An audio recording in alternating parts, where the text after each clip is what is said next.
What's up, everybody? How's it going?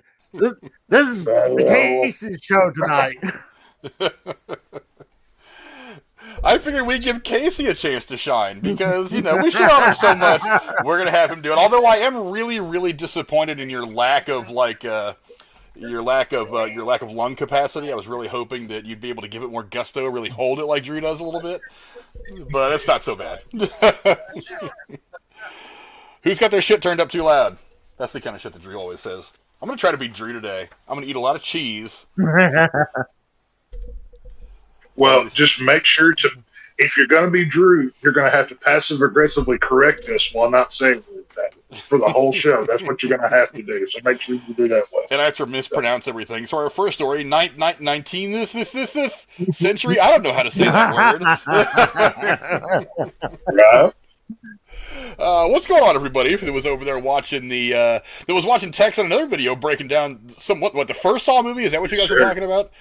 Yeah, so welcome to everybody who's watching that over on the Derailed channel. A little bit of a pickup show for tonight. For those of you who are used to seeing me do all the entertainment stuff, yeah, you're getting a bit of a different show tonight. I don't usually lean into stuff like this, but I thought we'd have some fun since Drew is on a much-needed vacation to keep from losing his damn mind from all the cheese that he sells. Right. So, yeah, so I'm gonna dip into a little bit of the new stuff. A couple of interesting stories that I think are gonna be fun to talk about. A couple that are gonna be on the serious side. So hopefully you guys dig it. Hopefully you guys get involved. Also, I've got room for I think one or two more people in the Discord channel. It is the Discord, I forget what it is, the general channel on the Discord. The link is in the description below, as it always is. So if you want to call in and chime in, just say hi, say what's up, that's cool too. Also, don't forget, I put it in the chat earlier. I want to give away some movie tickets tonight. So for anybody who gives a donation through Stream Elements of $5 or more, you will get entered in a drawing to win $25 in free movie tickets. So if you want to get a chance, drop a dono. Tell me how bad I suck. I don't care.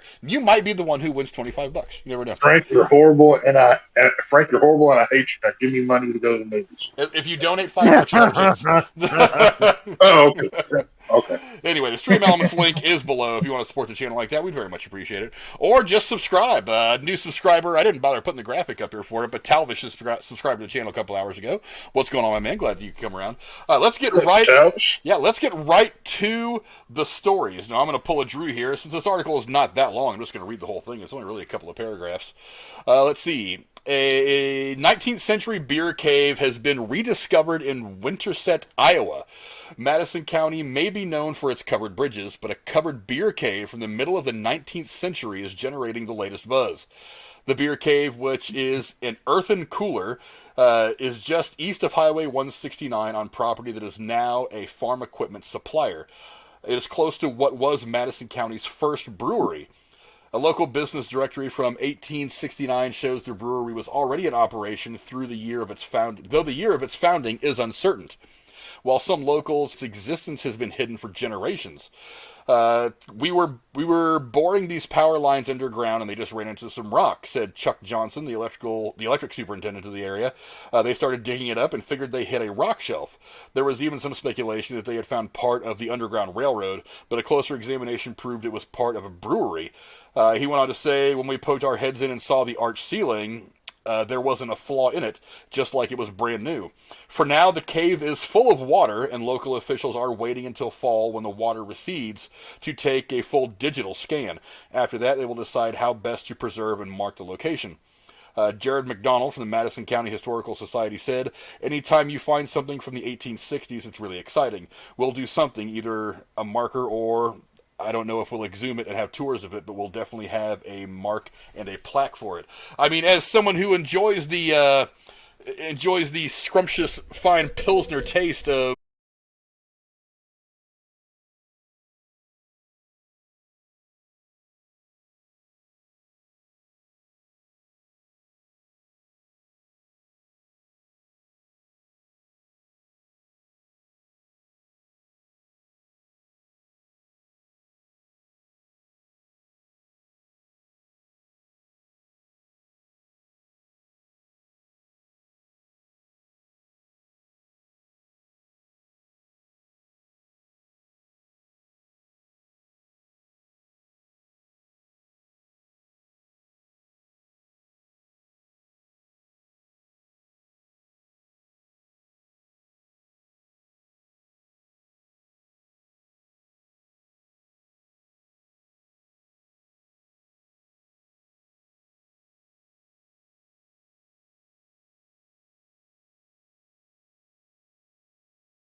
Now, can everybody hear me?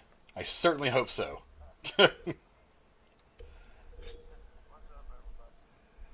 Going on? Do you want me to say it again, Frank? No, you fucked it up last time. Oh. You screwed us once, you're not going to do it again. Well, I figure at least Okay, ask. now we're back that I can actually hear myself. I'm feeling pretty good.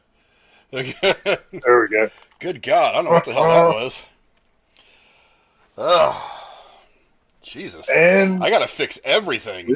Jesus. see, folks, this is what you get right here when you watch the DRL show. We strive through all the hell to bring you the entertainment. So It is. hit that like button in return. Yeah, none of my We shit is appreciate even up it. right now. Good God, I gotta fix my cameras and everything. Jesus. I don't need to be Okay, on camera, so, though. I mean, anyway, what I was getting to when, all hell broke loose was 19th century beer cave rediscovered in Iowa. What do you guys think? While I'm trying to fix all the cameras and make everything right again. I want to go there. Yep, I'm with Tex. I'm going. All that beer will magically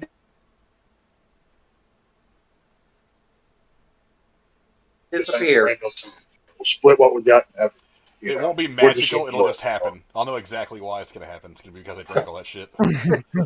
Although I have to wonder exactly what that beer is going to taste like after 200 fucking years.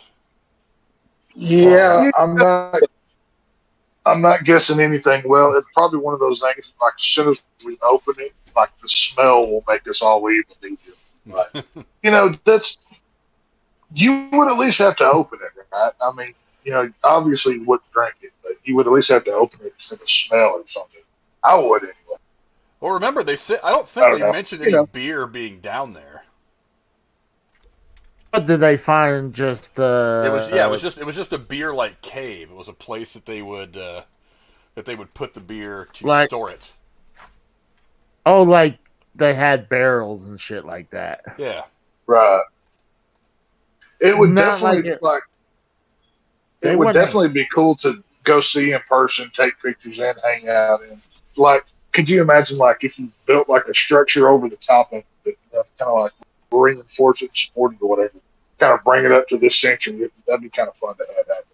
But if it's from the 19th century, that'd be a for sure a historical landmark, I would think, right?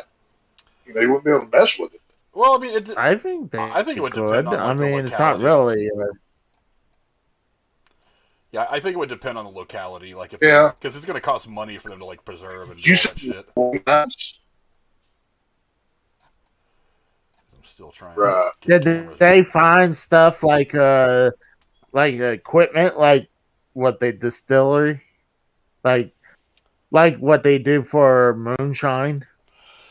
No, what this is a place that you put alcohol to ferment.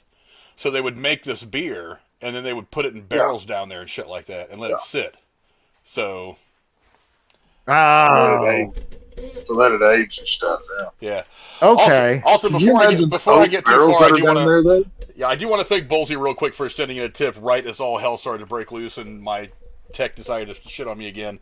He said, I'll tip you since you are at least a coherent person on the calls. Can't say the same for some people. Casey. So there's Bolsey taking a shot at you, Casey. Oh, what's up, Bolsey? Hope you're doing well, man. That's okay. I'm okay with that. What are you going to do about it if you're not? Right. It's kind of just have to take it and move on. Well, it's not like you can go over there and beat them up right now. I mean, I'm going to say if Justin ever comes break in my house, then that's a different story. I mean, I can only take 2 beatings before I just turn around and give it to him. It didn't seem like he broke in, though, Casey. That's the thing. Oh, but he did. But yeah, this story though, could you imagine the oak barrels that you would find down there that they kept this beer and stuff in? There's going to be some really cool items that come out of this. Oh, just the equipment. All kinds of stuff. There's going to be I would love to go down there and excavate all that stuff. Now they did say it's flooded, so it's probably ruined. If I had to guess, but Well, I mean, you could it's probably hard to preserve it's some hard of to that wood. know. Yeah, it's hard to know what's down there though. I mean, because it's flooded. So, Right. like it says in the article, once they hit the fall and some of that water starts to recede into the ground, into the water table, they'll be able to get in there and look. So, I mean, under that water could Right. be barrels of beer that are 150 years old. Could be equipment. Could be a body for all anybody knows. That'd be kind of cool. I mean, but I mean, you're not gonna send any divers or anything down there right now. It's probably a little too dangerous for that. Well, Do you Or do you think any alcohol was still in those barrels? You figure it's been flooded for a very while. possible. It probably has nothing in there no more. Probably filled with water though. It depends on how well the barrels are sealed. I mean, some of them are sealed pretty well. I mean, there was a Tex. I know you probably watched Moonshiners when Tim Smith went on that little Oh, trek. He went on that little trek to go find a bunch of moonshine that had sunken in a river or some shit like that, and they actually found it in a car, in the trunk of some car from like the 1930s or 40s. Yeah. And he actually popped the cork on it, but I mean, the cork ended up being compromised after so many years, so he took a little sip of the moonshine and it had gone really bad. Yeah. But I mean, but technically speaking, alcohol doesn't Well, go see- bad, so. Yeah, no, the alcohol wouldn't go bad. And if it's those charred oak barrels, those things are watertight. So unless there's something that breaks them or cracks them, they're going to be still, good. Now the cork, like you were saying on that one on the Moonshine show, those can be compromised one way or another. But the barrels themselves, they may be okay, and I guarantee they're going to be worth a lot of money if they ever sell them, because people collect a lot of stuff like that. That's all these rustic furnitures and collectors and everything. Yes, they go crazy for something like that. I would wonder what kind of alcohol it is. It says beer, but I mean, it could. Who knows what's actually down there? Could be If it's anything. charred oak, like you was saying, Tex, Yeah. can you just imagine 150 to 200 years how stout that shit would be? No, I'd have to try it. I mean, you'd have to take a sip. You know what I mean? Dude, that shit would make you pucker instantly. Oh, you get sick. It does say, well, it says that the directory says the business goes all the way back to 1869, but it doesn't say when that brewery closed or when they stopped putting product in that beer cave to rest. So, I mean, it could be much younger than that, but still, you're looking at potentially stuff that's 50 years old, 60 years old, 70 years old, maybe even 100. Now, so it kind of depends on was this in like this room is underground, correct? So was this a basement to a building that used to be there and it got covered up or something? That's my guess. How did it get there? That's my guess. I'm guessing that this brewery had been closed down and bulldozed years ago, because it says on here that Right. the property that is now on a farm equipment supplier. So I'm guessing it got demolished years ago. They built a new business, probably several on top of it, and then they were doing some digging. I think it says right here for some power lines, underground power lines, and they just happened to bump into it. It may have been some moonshiner still site where he put his product to hide it or something. I mean, it could have been anything. Could have been. I mean, I feel you would like have to go back through. I feel like if the mason work, the brick and all that was so neatly done, it was probably something that was done for a business, not something that was done for somebody just to hide a little bit of moonshine. Right. But I Right. don't know. Maybe. Well, if it were me, I would go back through who's owned this land throughout the years. Maybe kind of track something down there. That'd be the first place I'd start. Well, I mean, they are. Is this like a family farm? Yeah, they already went back and Yeah. found out that, I mean, there was a brewery there. They knew that. It seemed like a lot of the locals had known about the beer. It says the locals knew about the beer cave on the edge of town. Its existence had been hidden for generations. So it's like people knew that there was something there. Maybe they just didn't know exactly where. Right. So, I don't know. That's crazy. All I know is if you guys want to follow this, it's on kcci.com. I put the article that I just read from in the description below. If you guys want to keep track of all that stuff, I'm going to try to keep track of it a little bit. I'm kind of interested. I want to know what they find. Or is it going to be like Yeah. what is it, Al Capone's vaults? You guys remember that shit? Yeah, but they didn't find Is this nothing. where they Though. hid G.B. Cooper? Do we find his body down there? Is this where he went after all those? Maybe. Who knows what's down It is Well, the quite problem is possible. they didn't. But they didn't find anything in that vault, though. I mean, it was a big letdown. That's what I'm It's saying. not like I mean, they found like a bunch of. that's what I'm saying. Are they going to find a bunch of nothing down there once it drains out? Is it just going to be empty? I'm assuming it's just empty. That's my guess. But I hold out hope that they're going to find something really cool down there. It's going to go one of two ways. They're either going to hit something that's money, or they're not going to find jack shit. Yeah. You're telling me in farm country nobody has a pump truck or something that can get that water out of there? I mean, is this not an option? I don't You know. wouldn't think it'd be that hard. They didn't say in the article. They just said they're waiting for the water to Right. recede. I would imagine that they might be worried that if they pump the water out too fast, it might compromise the integrity of the walls. That if they just kind of let it recede slowly, Good. that it Right. might, that it might not. It's less likely to damage the structure of the place. That's my guess. I'm not a structural engineer. That's just me and my dumb brain trying to make sense out of shit I know nothing about. But I don't know. Whatever. So I don't know. Let us know what you guys think. Hit us up. A 19th century beer cave being rediscovered in Iowa. I say we just go there one day and be like, "Where's the beer?" We'll go in there like a bunch of dumb drunk rednecks and be like, "Where's the beer? Yeah." Man. I'm down. I'll bring my pickup and everybody else bring theirs. We'll just, figure it all out. Have a big old campfire out there or something. Yeah, between all our pickups, we got enough to load everything. Hell yeah. Right. I got enough room in my minivan Hit to up put Home Depot on the way. I tell you what, Frank, I'll put one of my trucks on the trailer and bring it up to you. You can drive it so we have more vehicles. That works. There's a way to get this. That works. We can do that. But yeah. Anyway, let us know what you guys think about the beer cave from the 1860s being found in Iowa. Moving on to this story, and a bummer for the president. Also, thank you real quick to Anonymous, who just tipped $4.20. Puff puff pass pass to you, my friend. Thank you very much. Unfortunately, not enough to get entered into the drawing, but we'll see how many people get in on that. But for now, on to the next story. Ivana Trump, the first wife of the former president, has died at the age of 73. Now, this article did come out a little bit before they actually realized what her actual cause of death was, so I'll try to work that in here in my reading. I'll read you a little bit of this article. Ivana Trump, a skier turned businesswoman who formed half of a publicity power couple in the 80s as the first wife of eventual President Donald Trump and mother of his oldest children, has died in New York City. Her family announced Thursday she was 73. Two people familiar with the matter told the Associated Press that police are investigating whether Ivana Trump fell down the stairs and believed her death was accidental.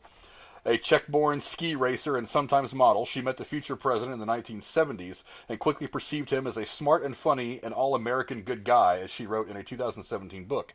The couple married in 1977. She became an icon in her own right, dripping with 80s style and glamour, complete with her signature blonde updo. She influenced the look of over-the-top pasty stone in the classic British sitcom. She influenced the look of the over-the-top Patsy Stone in the classic British sitcom Absolutely Fabulous, which I've always thought was a really funny show. The Trumps became partners in love and business, as she managed one of his Atlantic City casinos and helped him make Trump Tower an image of 80s success, or excess to some. Let's see, what else did I want to read? That was pretty much all I wanted to read specifically from the article. It does go into the article is a good 3 pages long, goes into a lot of stuff about some of the things that she did, how she supported Donald Trump's campaign back in 2017 and in 2020. I don't know. What about you, Joe Compton? What do you think about the death of Ivana Trump? I think it's a tragedy because she was a damn good first lady. She was never first lady. She actually wasn't first lady. I was about to say. Wrong wife, dude. It's my bad. Hey, y'all, go and start making comments. No, this was the first wife that he had, not Melania or whatever. Yeah, Melania is the current wife, the one who was the first lady. Yeah, Ivana is actually the mother to Donald Jr., Eric, and Ivanka. So all the older kids. Well, I mean, but no they clue. probably had a lot of See, Botox. my And, question is, where was she on January?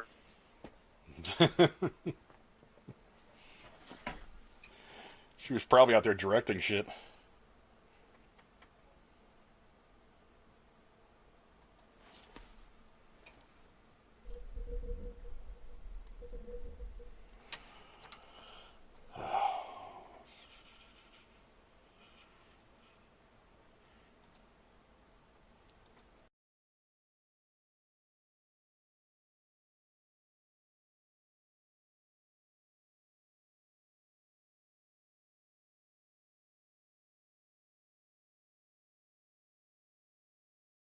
looks like down again, but YouTube.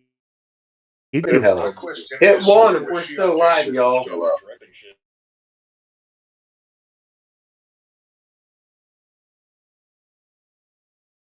Hello, To the y'all hear us? show, and now just hear Frank. Oh, you fucking kidding me. Everybody, let's check. Yeah, it says no sound. Why does it say no sound? No sound. Yeah. Yeah, that's what Six just said. Okay. That should be fine. I think Oh, there he is. But, anyway. They got my ignorant fucking comment. That's all that matters. I took and that is why Joe Compton doesn't do politics right there. Exactly. He said it's That is why I get. It's about politics.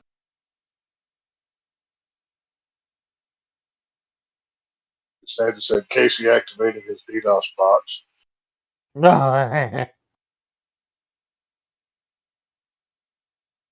It comes and goes. Right.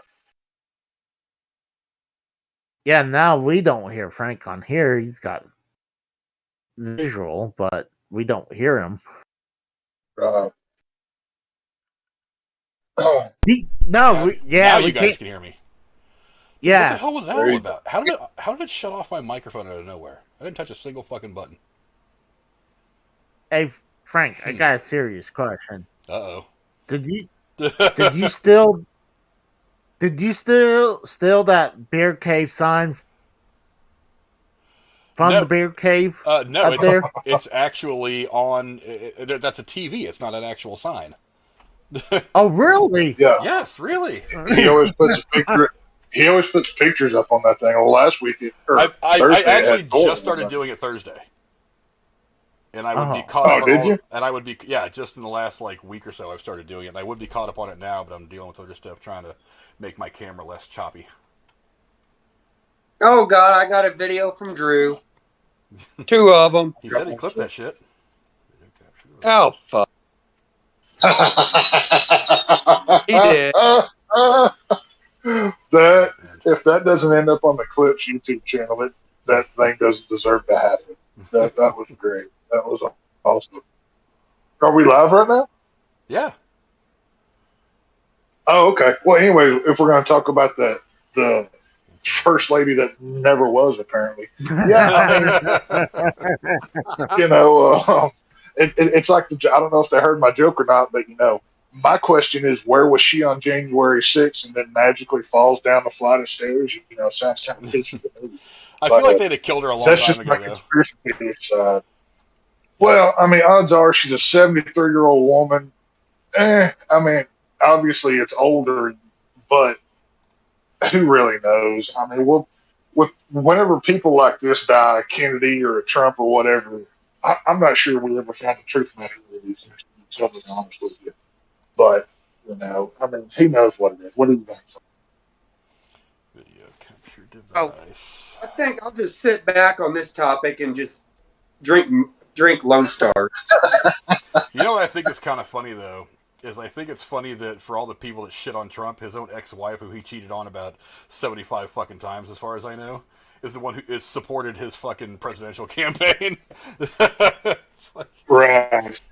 Yeah, I mean, you never really heard much about her. She kind of stayed out of the scandals quite a bit. I think the only time I ever saw her was in the movie, or I know Trump was in the movie Little Giant. You remember that one from back in the 90s? He was Trump in a, had like he was in a few a movies. cameo in it. I think Ivana was in there with him as well, but I'm not for sure. But you never really saw her much. She was like the Linda McMahon to Vince or whatever. She kind of stayed out of the way of the brand and business side. Obviously, it's sad to hear that she passed away, but I mean, maybe she did fall. I mean, it's completely possible. It Well, could have happened. I mean, very easily. well, she was old too, so I mean, she eventually. Right, 73. Yeah, I mean, that's almost to the age where, like, well, it was eventually going to happen. Well, it I came mean, out. It came out. You know, It came out later that they think she had a cardiac arrest as she was navigating her stairs in her Manhattan apartment or wherever the hell she was living, and that she had that when she because they actually didn't even list. I don't think they listed the cardiac arrest as her official cause of death. I think they listed it as blunt force trauma from the falls that she suffered when she fell down the stairs. So, right. when, well, I mean, when you caused if there was a heart attack going on, that would be part of cause death too, wouldn't it? not if it caught. Well, It depends how she'd they probably feel. survive the cardiac arrest, but it was her falling down the stairs and hitting her head 7 times. They probably did her in. I think that's what they're saying. Well, I mean, and that could change as well. Like my stepfather, he technically died of a pulmonary embolism, but then he fell and hit his head on the floor because a blood clot broke loose and hit his heart, and he was dead instantly. They tried to rule it blunt force at the time, but then they went back and ruled it, pulmonary embolism. And I mean, who knows? It could have been anything. Freak accidents happen all the time. She may have tripped, fell, had a heart attack. Who knows? I mean, like I said, obviously, sympathies to the family and everything else. But I mean, it's not like she lived a bad life. She was rich all of her days and powerful and whatever. So we'd all be so lucky, right? So I'd take 73 years of that. So there's worse ways to go. Now, I'm not saying that the Clintons aren't involved. I'm just saying that it's. Where was Hillary? Was her? I mean, do we add one to the Clinton body I'm not count? saying. Do we add one here? Yeah, I'm not saying they did, but has anybody asked Hillary Clinton where she was on the day in question? You know what I mean? Right. Let's see. Somebody hit up her Facebook to see where she was that day. Yeah. I mean, there's no telling these facts. Why? It's crazy. Here's the thing. Why would Hillary not be involved with an ex-wife? Wouldn't she go after the first wife? No,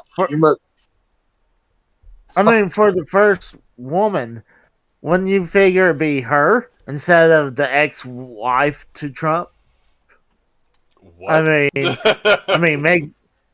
Well, I mean, you're saying it could have been Hillary that took her out, but I'm like, well, why? That's like you're doing him a favor. That you're taking the ex out. I mean, you would want to take the. Do you not know anything about the Clinton body count? Have you not looked into that at all? I mean, there's a long history going back to before Bill Clinton was even the governor of Arkansas. I mean, there's a lot of people that have suspicious deaths around these people. That's what Frank is alluding to. Jokingly. Oh, really? But, I know. Oh, yeah. I knew all about the sexual things that Bill did during his when he was governor, and obviously as being president. But yeah, no, the deal with Ivana. I mean, obviously, like I said, it's sad, but who knows how she actually died? We may never know. When you're that rich and powerful, they can say anything, do anything. Peons like us just get told what it is and whatever. I feel like when you're that rich and powerful, the only thing people want to know after you die is who gets all your money. That's pretty much it. It's like, what a tragedy. Every who's in her will? Exactly. Donate it to the military. People only show up for the eulogy, not the funeral. Right? Yeah, really. Yeah. Let's see. It does go on to say in this article that she overruled the architects to get a 60-foot waterfall installed in Trump Tower's atrium, and she went to an Italian quarry to pick out the rosy beige Breccia Pernice marble that famously lines its floors and walls. according to a biography on Donald Trump. Barbara Ress, a former Trump Organization executive who was in charge of the skyscraper's construction, recalled Ivana helping the decorator and taking a strong interest in such small details as the doorman's uniforms. Well, when you're pouring that much money into building a building, I want everything to be just right. Oh, yeah. Oh, yeah. It does go on. Well, Trump's one of those guys. The whole Trump family, I guarantee they're one of those people that if you even sneeze in their general direction and they hear it, they're going to be pissed off. That's how particular they are. Oh, yeah. So I wouldn't be surprised at all. Look, that's how you hit that level of success. That's how you hit that level of success. Right. You got to be an asshole about the details. Let's see. Right. I mean, the two were fixtures of New York C and B scene before their equally public and messy 1992 divorce. Donald Trump had met his next wife, Marla Maples. I totally forgot about her. Let's see. Ivana Trump wrote in her book, I couldn't turn on the television. Yeah, I couldn't turn on the television without hearing my name. During the split, Ivana Trump accused Donald Trump of rape in a sworn statement in the early 1990s. She later said that she didn't mean it literally, but rather that she had been violated. I think you don't say things you don't mean. I think you got to know that. Again, it's that attention to detail. Sounds like the rest of the Me Too movement, too. Yeah, it's that attention to detail that gets you to where they are in life. So the fact that you missed that little detail of, oh, I didn't mean it literally. I don't know about all that. But, whatever. I'm not going to disparage the dead.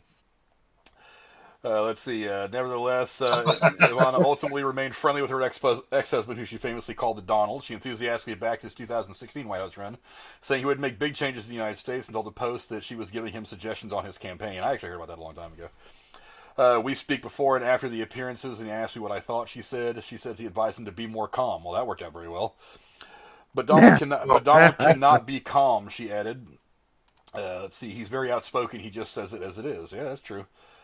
She did ruffle feathers while promoting her book. She spoke with the then president about every 2 weeks, she said, and that she didn't want to call too frequently because then First Lady because of Melania Trump's presence. Well, I mean, she was trying to look out for her. She's like, I don't want to call my ex-husband all the time and start talking to him because I don't want to fucking shit on his wife. Okay, I kind of get that.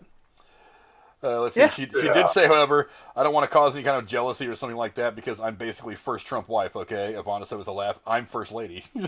Okay. There's no, when you look like Melania, okay, Ivana's here.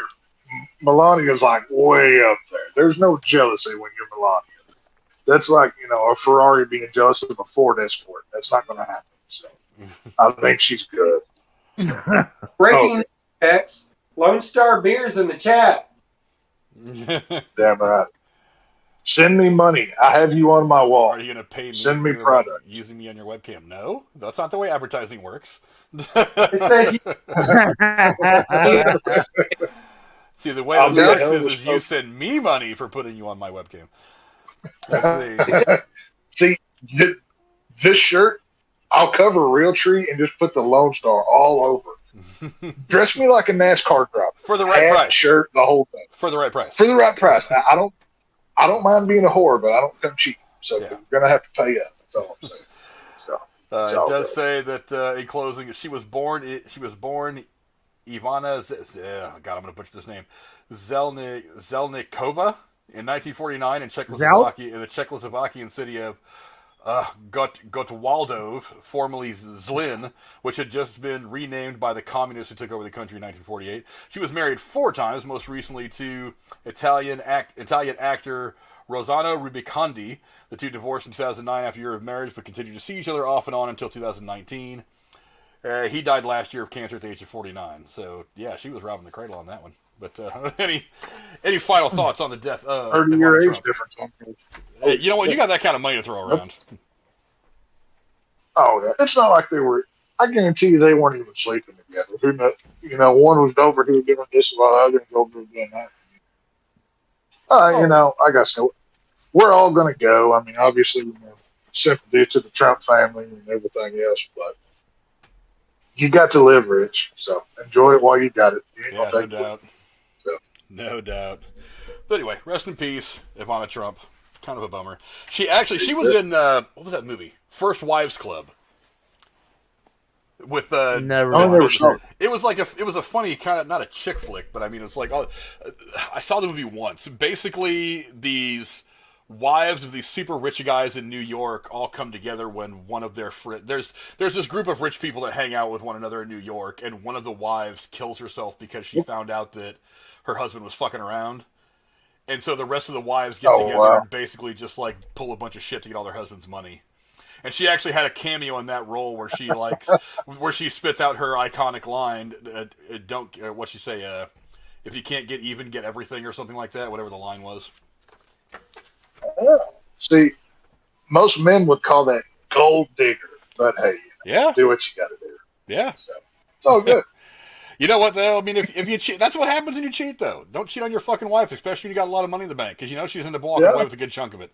So however good that pussy was, however long it lasted, it would be worth a couple $1,000,000. That's what it's going to end up costing you in the long run, or more than a couple $1,000,000 if you're Elon, or if you're ex-wives are like tornadoes; they come in and take half your shit. So I mean, don't have them.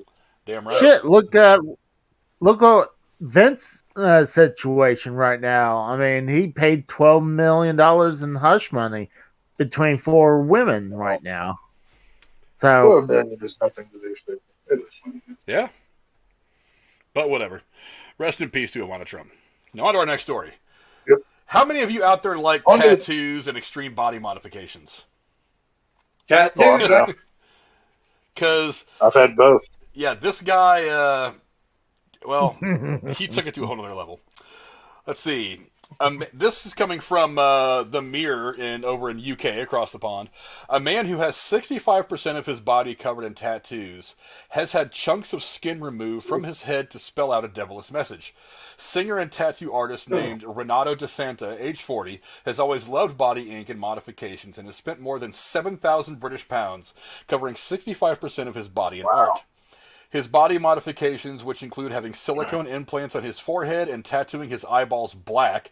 He also has had a split tongue procedure to make his tongue look like a snake, and a painful scarification procedure of the numbers 666 etched into the skin on the side of his head, which is Renato's way of protesting against the church. You guys can see that on the left side of your screen right now if you can handle seeing it. It goes on to say he loves looking like a demon and plans to have his ears cut into puzzle pieces. Further subdermal implants on his eyebrows, cheekbones, and genitals, as well as getting piercings on his private parts. I mean, I know you said that you're a big fan of tattoos and stuff. So, what do you think of this cat? This is not going to come out. I promise you that. Hell, I would get skin removed off my body. I'm just going to cover it up with ink. You know what? I heard of was it scarification, because what's crazy, my late wife had her calf done. She both of her calves, and I looked at it. I was like, "Oh my god, that's disgusting." And what sucks is, like, years later, those scars are gone. Like, they're like, I don't know how they healed, but the scars supposed to be permanent, but they were gone. So that shit's just disgusting, if you ask me. Now, does this guy think he's a Cenobite from Hellraiser? Like, is he going to go hang out with Pinhead with all the crap put in his face and everything else? Because it's kind of what this dude looks like. I didn't know that they were casting for the new movie or whatever.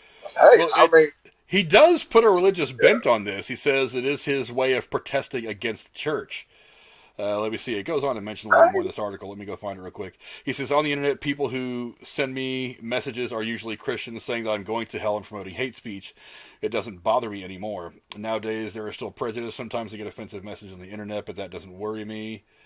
Let's see. My tattoos don't interfere negatively with my love life or when I'm out and about, because I always try to be surrounded by people who are like or are adept in this type of culture. He did say the most painful body modification he had is between the cut tongue and the scarification of his head with the symbol 666.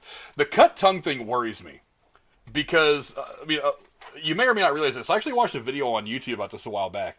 But when you have the tongue split, there's actually major blood vessels that run into your tongue. So if they don't do it just right, you can bleed pretty heavily.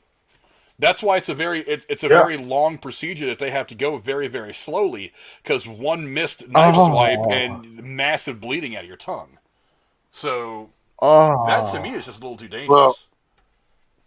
yeah, I at one agree. point in time in my life, I had my tongue pierced, and me and my ex girlfriend went and got it done together. Right? Well, the reason, like, when they pull it out, they have to like feel around those blood vessels because when they pierce, because of what you just said, they pierce that vein in that tongue, you can bleed to death very easily. It takes a while to heal up. It takes almost, I think it took like a month for the piercing to close completely. So, I mean, a forked tongue, I couldn't imagine doing that. I mean, depending on like, where it's connected and everything else. I mean, that's insane. But I mean, th- I'm sure y'all seen those guys that like to like put hooks in their flesh and they hang from it and whatever. There's all God. kinds of people out there, you know what I mean? So Yeah, some of these people are just I wouldn't weird. do it. Oh, like I said, he thinks he's a Cenobite from Hellraiser. I mean, that's exactly what he's trying to do. I mean, he just watched the movie and took a little bit too far. I mean, I have no issue if he wants to carve 666 into his forehead or do some Charles Manson nonsense. I don't care. I'm not going to go preach to him, try to save him. He's pretty obvious. Which side he's chosen on. So Yeah. it's none of my business. But it is what it is. So, The if he's other, happy, good luck. yeah, the other thing that's a little terrifying about this is if you look at that picture, and I'll put it up again real quick so you guys can see what I'm talking about. Where is it? There it is. It's like you have this thing in your head called the temporal artery. It goes up right. It goes up this. Yeah. It's like when you get your throat cut in the movies when you get the Colombian necktie and all that. Yeah, That's one thing they're cutting is yeah. that artery. But that artery goes up the side of your head, up just behind your eye, right up to where that 6 that's on the left, right up to where he's had a bunch of skin gouged out. So I mean, you're one like knife tweak or one little twitch away from that guy cutting your temporal artery and you bleeding out. So it's like you got to be dedicated to shit to go do some shit like this. Well, I mean, he sounds like a very masochistic person. I guarantee he gets him. He's one of those kind of people. Well, look. Otherwise, why would you do all that? Well, I mean, some people are into this kind of thing. I know a lot of people that are into tattoos. Right. It's like Jennifer's got a couple. yeah, of but tattoos. not like this. I mean, people like. I'm sorry. I mean, he's gotta have no work. There's no one, and minus probably a tattoo artist, granted, but you're not gonna see this guy in like a office job or anything more respectable. Or I don't even think they would hire him at like McDonald's or anything. The way this guy looks. Well, and that's the other thing is this thing's gonna heal up eventually. Is it just going to be a weird scar that says 666? Because I'd imagine if it scars over, it's not going to be that clean. So. Maybe it will be. I don't know. I've never had big chunks of skin taken out of my body before, but. Well, that's why it's called scarification when they do that. It does scar up, but like I said, my late wife had it done on their calves. They were scarred for a while, but after a few, like 5 so years, they were gone.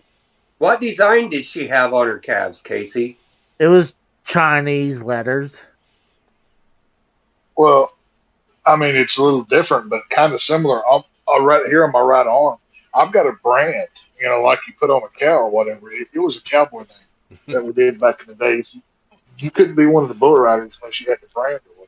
So I had that. I've heard of people doing shit like that too.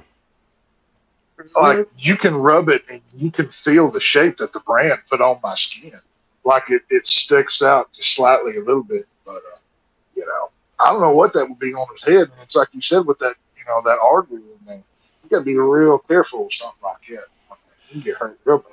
Do you? I know you remember this website. Do you remember Rotten.com? Yeah. Oh God, yes. Oh, I used to love that. There was a video. Rotten.com, as I recall, ended up becoming bestgore.com. Because every now and again I stumble across some videos from there, and there was in that. Now, for those of you who don't know what this website is, it's not for the squeamish. I mean, you could actually go on there and find videos not for the queasy. you could actually go on there and find videos that were taken in other countries of people being murdered and all kinds of shit. So, like all these beheading videos that Al Qaeda puts out, they would end up finding their way onto this website. But there was one section on there for extreme body mods. And I found myself flipping through there one day, and I was just like, why would anybody do this shit to themselves? And I found one, no shit, and this is why we'll never have any significant piercing other than maybe my ear, which I'm not even in a rush to get that done, is this one dude took his dick. Okay, sit down, guys. Sit down. Oh. What he did was, like, he had his dick split right down the middle. So it's like, here's his wang, but it was like this. Oh. And the picture was him trying to piss. And the picture was him taking a piss with his dick split like this. So it was just like, I was like, why would you do that to yourself? Why would you it's like if you turn the sprinkler on, it just goes in for it. Yeah, it's like, how do you even have sex like that? It's like, do you like wrap it up together, put some fucking masking tape around it just so it like sticks together? I mean, how do you do that? Crime.com. No, I got a Frank. The Many Faces of Death. I've DVD. seen that movie too. Although that movie's been there was some real videos in that, yes, but they did come out years later and say that a good majority of that stuff was fake. But yes, there was actually real videos in that as well. I watched that in high school. But I was gonna say, honestly, the way you have sex with that is like one in the pink and one in the stink. How do you know, Casey? I mean, it's obvious. It's like, I mean, it's right there. It might be obvious to you, Casey. Yeah. Do you have your little wiener split like this? Well, no. If Casey's saying what he just, if Casey's saying what he just did doesn't become a donation, Drew, I'm gonna disagree. That's the funniest thing. But no, you know. We used to put these people in freak shows or asylums. Unfortunately, both of those things are closed. So we just let them roam the streets and look like, Pinhead wannabes. And we praise them in the news. So, good job, everybody. So, look, we're doing. Go ahead. I was going to say, we don't have freak shows anymore. I mean, I figure we still have that. I can understand we don't have asylums no more, but freak shows, I mean, isn't that part of the circus? It's different. It's not like it not anymore. Not like it was. Yeah. Okay. I mean, like where they had like the what was the name of that movie that just got nominated for a fucking Oscar last year that I watched? I don't know. Damn it. Drawing a blank on it now. Something Alley. Nightmare Alley. Not Nightmare Alley. Was it Nightmare Alley? Nightmare Alley. Damn it. I don't remember anything called that. But then again, if it's not horror, cheesy nonsense, I don't watch. So, I can tell you all about Grindhouse and Drive-In films. I'm kind of specialized in my content. I'm trying to find. Winners right now, I'm just trying to. Let's see. The last movie or TV show that I can remember about a freak show was Nightmare Alley. It was a Guillermo del Toro film with Bradley Cooper and a bunch of other people. That's actually kind of what that movie is kind of based around. It's kind of filmed in the noir style, but basically he's a magician that comes across that manages to work his way into this act in some 20s or 30s kind of circus act, and because it's that time period, there are still like the freaks from the freak show that are there that he becomes friends with and stuff like that. It's a really crazy story. But that was a really good movie. It was one of my favorite movies that I watched of all the. That sounds just like that season of American Horror Story Freak Show. I mean, that's literally the whole plot of that whole season. I love that season. That season was awesome. That one was that. It had a weak ending, but it was pretty good. I still love Twisty the Clown. I thought that was a very cool creation. Oh yeah. The whole face mask over the mouth. I kind of like the ending. I kind of like the ending. I thought it was fitting. I'm not a musical guy, so once they wrapped the season up with her singing that whole song and stuff, that just kind of put it off for me. Well, American she was Horror doing Story, it because it was Halloween night. She yeah, was essentially she killing went- herself. She knew that Mandrake was going to show up for her. Yeah, So. she knew exactly what she was doing. Yeah. I don't know. American Horror Story, they normally start strong, and by about halfway, they kind of lose the plot. Hotel lost me about midway through the season. That was too hard to follow. There was just... I love Seven Deadly Sins or whatever and all that. I love Lady Gaga as an actress. I mean, she's been really good in some stuff, but it's like that season, I was like, mm-mm. I got about halfway through it, and I just checked out. I couldn't do it. I love 1984, the season of 1984 from American Horror Story, but that last episode where it was just all heartsy, good feeling nonsense. It kind of a letdown for me. It is what it is. I'm about Frank. 3 or 4 seasons behind on it, which I'm ashamed to say, but there's just so much shit to watch anymore. What do you think, Casey? I'm sending you a picture on your Twitter DM of her scarification on one of her caps. Oh yeah. What's that up there? Let me check it to make sure it's... Well, I mean, if I'm putting this dude up there with 666 carved in his head, I don't imagine that YouTube's going to have too much of a problem. But that's not so terrible. Is that the symbol for... We'll probably be okay. Is that the symbol for Sonic drive-thru in Chinese? Oh, come on. No. Scrolling through the comment section, No Two-Face says, this is a normal look in California. Hey, you know what? That's been a normal look in California since I was a kid. Trust me. Trust me. That was a normal look when I was a kid back in the 80s. Oh, that's great. I love my home state, but goddamn, they are so fucked up there sometimes. That was not a normal where I was. It seems like them people down there in that Hollywood area kind of ruined for everybody. It seems like, I don't know. Once I found out that it was illegal for your dog to put his head out the window while you're driving down the highway, you get a ticket for that. I thought that place was pretty much done for. So, honestly, when I was a kid growing up in the 80s and early 90s, it wasn't all that bad. It wasn't until we got to the mid 2000s that it really started to go downhill there. Let me. I was in California from 05 to 09. I was right around Oceanside. I was around that. Southern Cal, yeah, you were in SoCal. Though. SoCal's a different world. SoCal is very different from anything. Were you hooking down there or what? No, I was stationed in the Marine Corps out there. Oh, that's what you got. Like even people who are like native Californians like me, they will tell you that like Northern California and Southern California are two very different places. Very different places. Yeah, at least they were when I was a kid. I've met some folks from Northern California that were very similar to myself. So I don't know, maybe it was just them or the culture up there. I've heard it's kind of. You want to know what's kind of funny? Is I pulled this map up a couple years ago. I don't know if I used it on Drew's show or not. It showed the individual counties in California and how they voted in 2016, whether they voted for Trump or for Hillary Clinton. And the funny thing is the vast majority of Northern California from like San Francisco up was all Trump. I'm not surprised at all. They want to get as far away from Southern California as they can without actually leaving the state. So they all moved up north. Because I have relatives that over the years have filtered up to Northern California. They're just like, screw this place.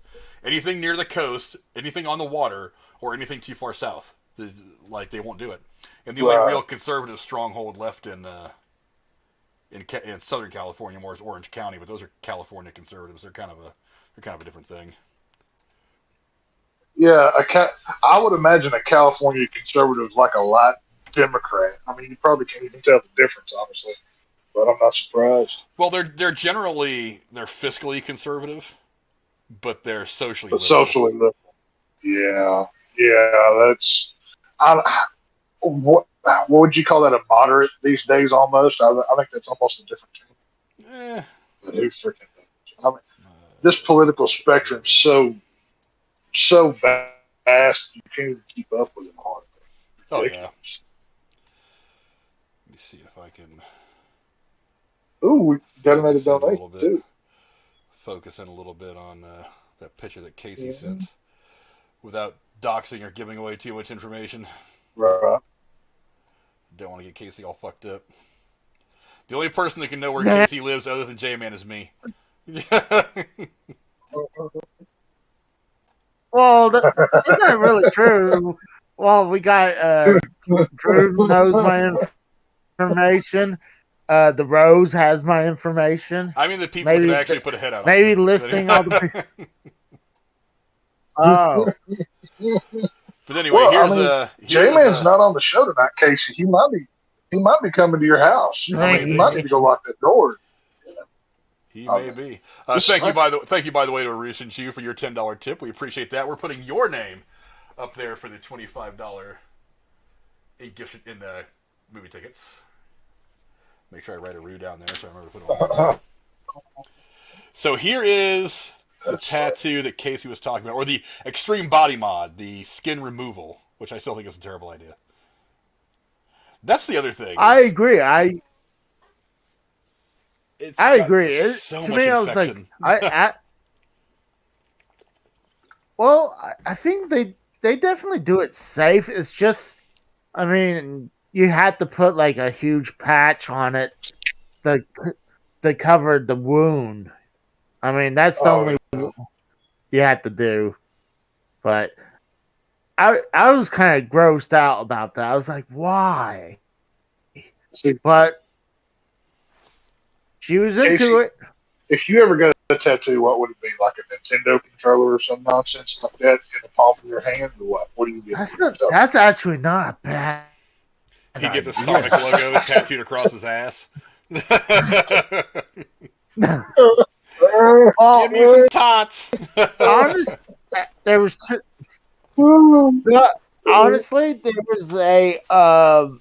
was two ideas for a tattoo. One is when I wanted an Oklahoma symbol on my arm, and the other one I was thinking or what?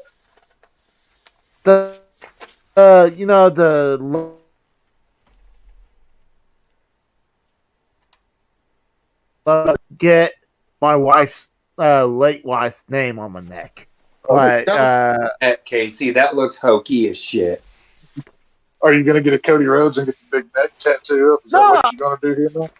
It's going to be small. It would just be her a short version of her name. Don't go the neck route, Casey.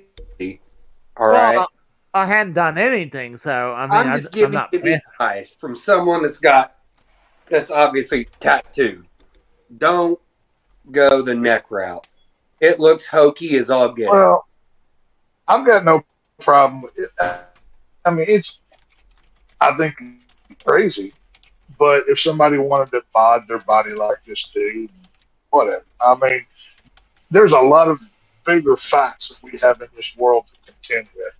If somebody wants to carve themselves up like a wound victim, whatever, just stay out of the way and don't demand that we accept your nonsense lifestyle. Is all I can say. Just get the crap out of here. See, I'm wondering how. I was there when they were doing it, but I assume they gotta give her a shot because when you're cutting into the flesh like this, I mean, wouldn't you be in crazy ass amount of pain? Like a local anesthetic? Yeah, or they don't give you an anesthetic when they're poking a needle into your arm over and over and over and over. No, for these they don't. I was watching him do this one. Yeah, every tattoo I've ever gotten, you just go get it, be a man. That's how it works. Yeah, but when they're, I think what they do is, I believe they take a scalpel, but I'm like, but I'm like, you assume when you're cutting the flesh, I mean, you're going to be in crazy amount of pain. I assume you had to have knock down that pain or even probably sleep. Yeah, they probably gave her about 5 of these. Now, Casey, Drew seems to be suggesting in the chat that you get a neck tattoo, Casey. Now, my question is, is which neck would you get it on? Would you get it on like the main neck, or like the level 1 neck, or which one do you get the tattoo on? Oh, you talking about chins? You meant chins, not neck. Well, I mean, it's all kind of like one solid thing down there, isn't it? I got a big neck. But no, Casey. You have no neck. That's the problem. Casey has like 5 chins, no neck. There's no curvature there. It's just, straight off. Yeah. But I mean, hold on. Are we talking about sponsorship putting on my neck? How much do you want? How much do you want for you to tattoo? Okay. Subscribe to my shit with my YouTube link on your door.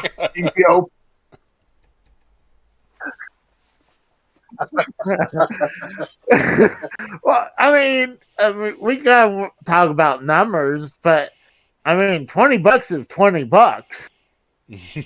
So good. That's all it would take. I totally forgot. Your negotiating skills ain't very good. No. It's all good.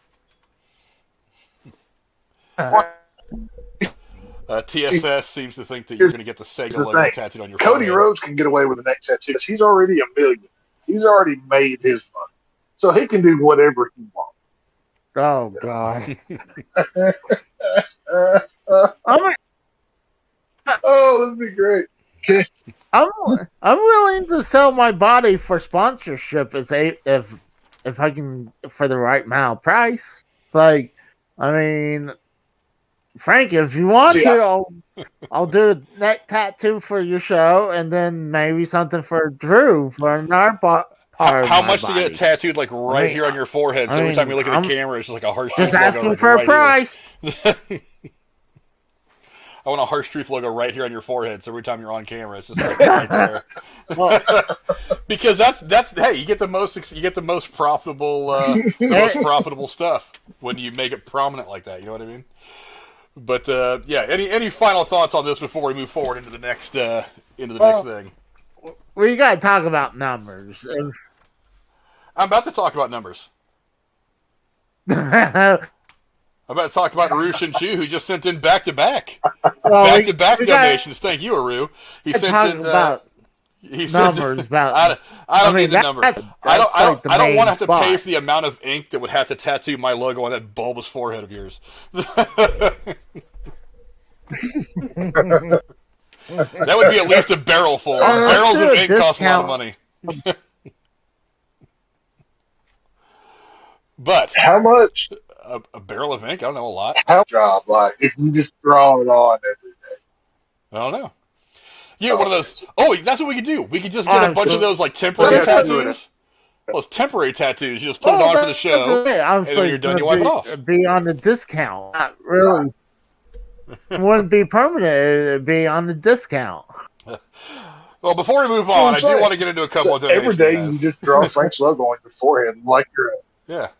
Just THT and a big heart around it. That's all you got to do. That's all you got to do. Then you got to put my link in the drip to your channel. But before we go any further and get distracted anymore, I do want to thank Arushin, who just sent in back-to-back donations.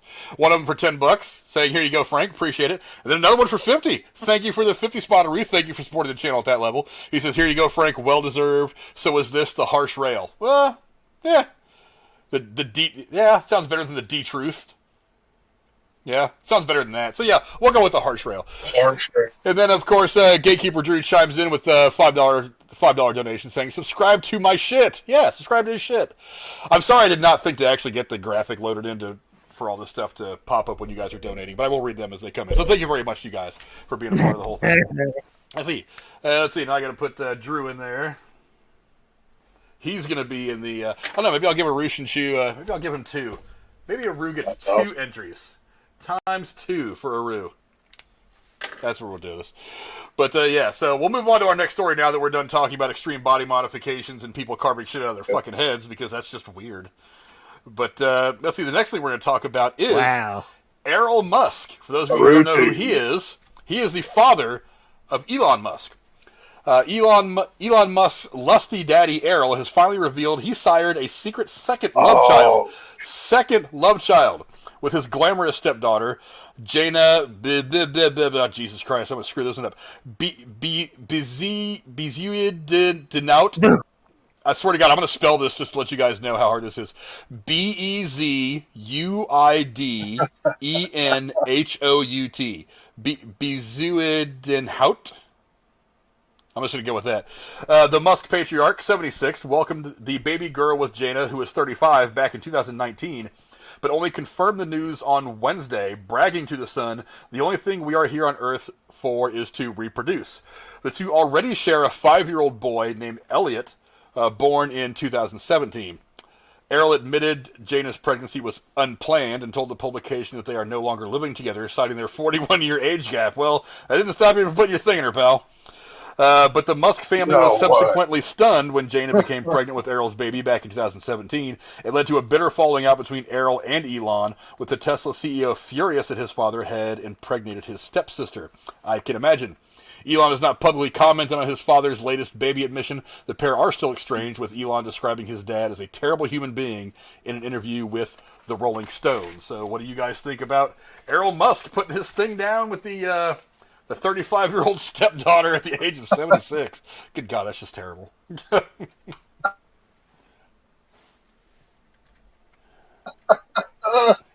I know, right? The whole story's a joke. We're going down to hillbilly now.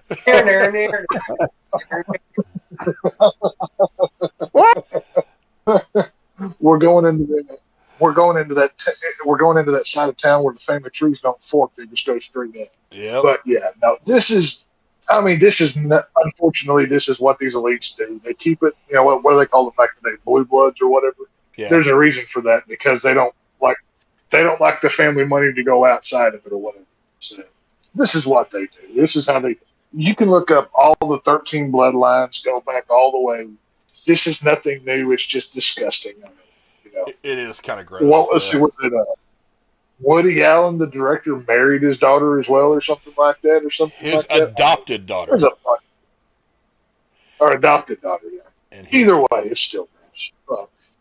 It's disgusting. But I mean, it is disgusting. But is it not technically illegal? I mean, they're not blood. It may not be technically illegal, but it's certainly gross. Oh You know yeah, what I mean? I'm not gonna. So, It's not illegal, but I still think you're going to hell for it. I think that's kind of how you range on something. Yeah, I mean, honestly, it shouldn't be illegal for that. But I mean, it's Basically, wild. you want to marry your stepdaughter, have a love child with her. Is this what you want? Well, if I have a stepdaughter out there, it'd be kind of interesting how that works. I mean, I'm no longer married, so it'd be interesting. There is a certain grossness We're learning. to what he's doing. Yeah. Yeah. I mean, agree about that. Look, a 41-year age difference doesn't look good. It's like 20 is like, whatever. Like if the man is 40 and the girl's 21, 20, whatever, it's kind of like, meh. I'll kind of let that go under certain circumstances. But it's like, dude, you married her mother. I'm assuming you had sex with her mother. Right. And then it's just like, you know what? I'm gonna have sex with her. I'm gonna have sex with his daughter too. I'm just like, really, bro? Is that cool with you? I don't know. Errol clearly this article goes on to say Errol clearly shares his most famous son's hearty desire to procreate, with his admission coming just a week after it was revealed that Elon fathered 2 children with an executive at his artificial intelligence company Neuralink, weeks before his second child with ex-girlfriend Grimes was born. So yeah, they're both throwing their dick around apparently, but you know, when you got money, that's what you can do. He said it's not practical. She's 35. Errol declared, Eventually, if I'm still around, she might wind up back with me. That's like, well, for once, she's got your money now, bro. She's got your notoriety. She doesn't really need you. So she's going to be hitting you up for child support for the rest of your natural fucking life. You're probably going to end up leaving your kids some money in the will, which is going to eventually go to her. So it's like, you're probably not going to live to see this kid's 10th birthday. So, I don't know. I agree about that. Yeah, I don't see that him seeing that kid make out at age 18. I mean, there's no But I mean, way. let's also not forget that Joe Biden showered with his children. I mean, this was open that came out during the election. So these elites are some weird people. It's not just the trailer park people down there on the end of the street nobody wants to talk about. This stuff's happening on a lot of other playing fields. So I mean, it's I mean, it's something else. how old was the child though? I mean, if it's still a baby, I mean, you're washing. No, like older, like they're able to shower themselves. Like you go back, they talk about it. Okay. It's on YouTube. Okay, that is weird. Yeah.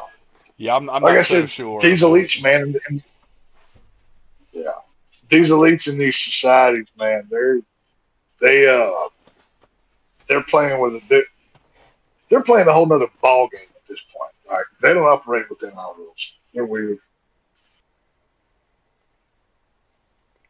Drew, do I have them on Streamlabs? Oh, yeah, I have to go pull up Streamlabs. I took the Stream Elements link out of the description. I'm pretty sure I did. Didn't I?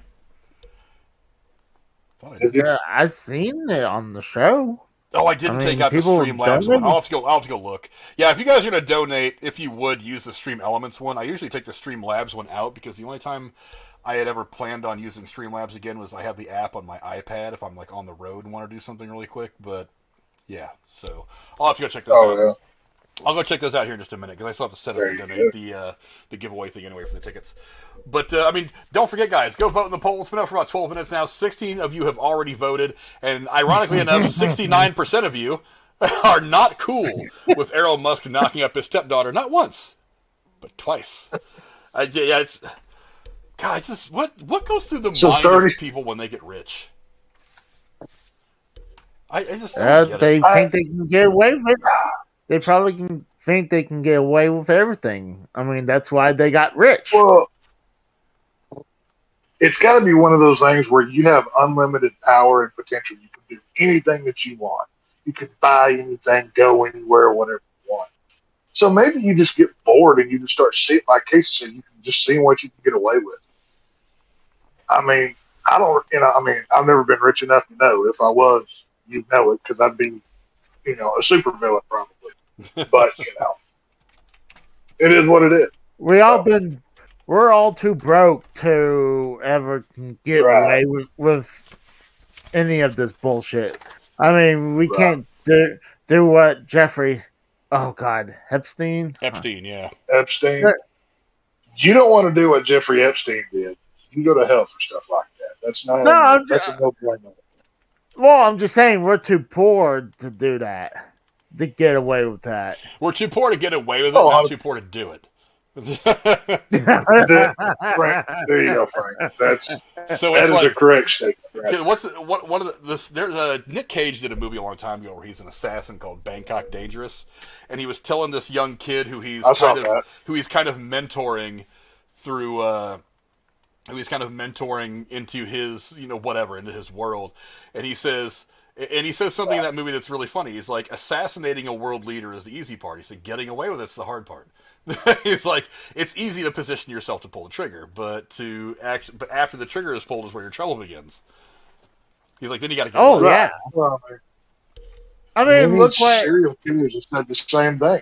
Killing's easy, hiding the body is the hard part. Yeah. So, I mean, look at that Japanese prime minister after the assassination. They pretty much spotted who did it. Well, he wasn't trying to run either, so. Right. But. Yeah. I don't know. I mean, Elon's old man. I don't really know much about him. I never saw this. That's kind of where Elon gets his money. His dad owned a, what is it? I don't know if it says it here or not. Sure. He owned a mine. Or whatever. And then I started looking at him like, oh crap, this is. Okay, so Elon Musk's history is complicated, blah, blah, blah. Errol, who is a wealthy South African engineer, married model May Haldeman Musk in 1970, with whom he had 3 children, Elon, Kimball, and Tosca. So he's a really rich South African engineer, is what he does. I also thought I heard somewhere that he owned a some kind of a mine in Africa somewhere. I don't know exactly the details about that, but I mean the guy's got money. That's where Elon gets his probably got his seed money to do some of the shit that he did was probably his dad, but. Well, I mean, I don't think the Musks are new money. I think they've had money for a while. Oh yeah, it is what it is. I mean, you can tell new money because they go broke.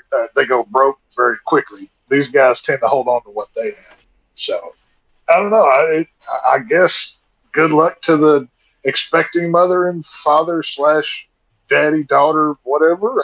Dude, I feel weird saying that outside of the state of Arkansas, but hey, you do you. So yeah. At least the children won't have the same genetics. Hopefully, pray to God, keep the children away from this guy because he's dangerous. Yeah, no doubt. I do have some of those donations that were sent in on Streamlabs now sitting in front of me. Six sent in a donation for $4.20. Thank you, my friend, for supporting the channel. And then, of course, the Rose, who can't seem to spell his own name right. He spelled it RPSE. Well, I mean, he's a Yankees fan, so, whatever. He said, I guess you didn't bring your A game to the A show, Frank. Get ready to get beat on Tuesday night. The B in B show stands for better, by the way. Whatever. Okay, so here's what I need you guys to do. I need you to boycott the B show on Tuesday night. Just nobody go watch it. Thumbs down the whole damn thing. Report it for perversion and all kinds of stuff like that. Don't do that to Drew. That's not really what I want you to do. But still, I'm willing to be bought. I'll put that out there. Go in there and express your displeasure with a minor league show. Now here's the reality of it, Rose, is you guys are like low A ball. It's like I'm solid like double A, like high double A, maybe even triple A, and derailed is the major leagues. So you're playing low A ball. You're playing little leagues for like 20-year-olds. That's the game you're playing. That's the game you're playing. But thank you to What's Six wrong Rose. with that? And I guess I'll put the Rose on here. What's wrong with that, though? RPSE. I mean, that's how I'm going to put him in there, too, as RPSE, not ROSE, because he can't type it. Now, Casey, are y'all playing are you playing a game again this week like you did last time? I'm not exactly sure. I know we're talking about playing Mario Party, and I think that's a good idea. Well, what I was going to say was I'll be the heel commentator, and I'll just bury y'all so nobody wants to watch. And then Frank can send me a pocket full of money because I sabotage the whole show. and it'll go just fine. So it's all good. I've got PayPal and Venmo. You can just wire that right over. It's all good. What random name picker do I want to use? I was going to say about playing the minor leagues. Like, if we're playing like T-ball, I mean, what's wrong with that? I mean, if we're hitting home runs with playing T-ball, what's wrong with that? There's a difference between T-ball and Major League Baseball, bud. Well, I mean, T-ball's for the children, Casey. You're supposed to stay away from those at your age. That's not okay. That's how you get it. Casey, you're supposed to stay away from those. Casey's supposed to stay away from those because the court told him so. Isn't it 500 feet or something like that, Casey? What's that? The judge warned you about all this. So, yeah. I mean, I'm not trying to infringe on your little liberties or anything. Well, I figured back to the pokey. So. Well, I figure I can get around to be the referee or the umpire. So referee in T-ball? What do you think this is, a WWE thing? Oh, that's right. I corrected myself to umpire. Oh, there you go. Well, if you can get past that background check, then God bless you. Do what you do. So. It's like a good game. It's like a good game. just know, stay away from the congratulatory butt slaps. Stay away from those. That's where problems start. No, it's all good. I made sure I typed in his name exactly the way he wrote it. The RPSE.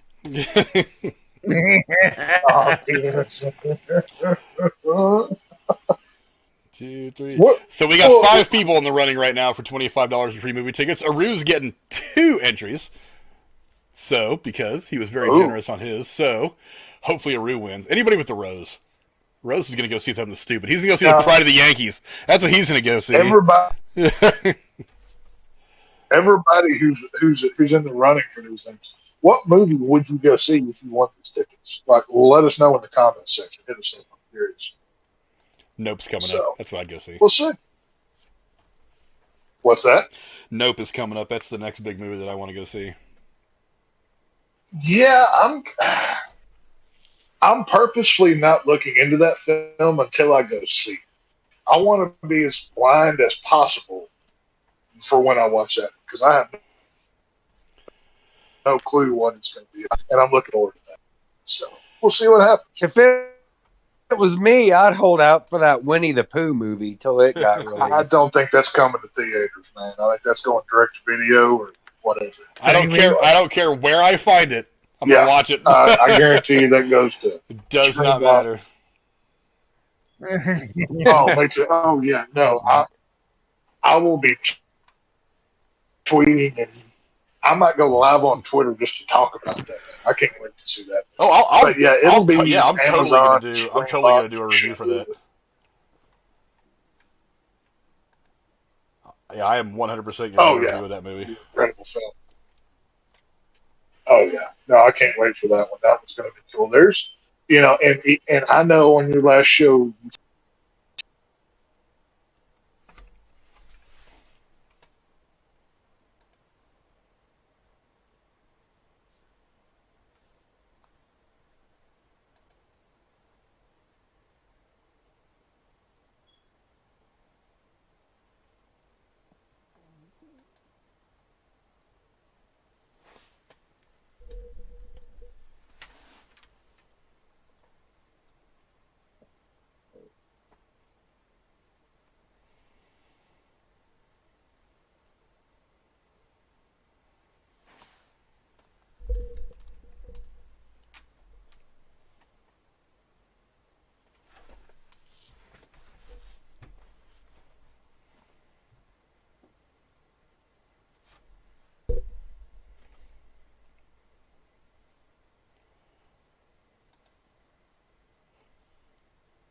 Oh, for Christ's sake, not again.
What the fuck?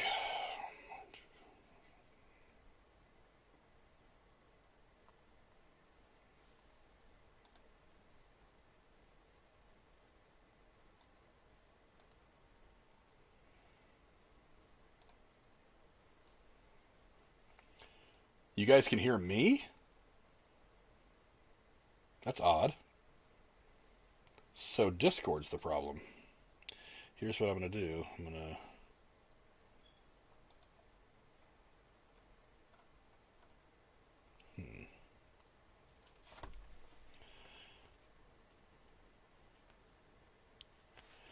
Oh, I definitely need to upgrade my computer. There is no joke to that. This is not a computer that was built for anything other than just cruising the internet.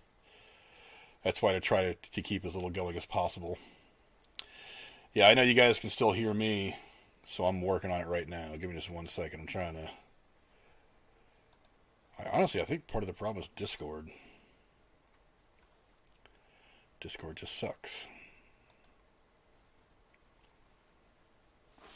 Give me 1 second. so I'm working on it right now. But while I'm doing that, don't forget to vote in the poll. 28 people have voted so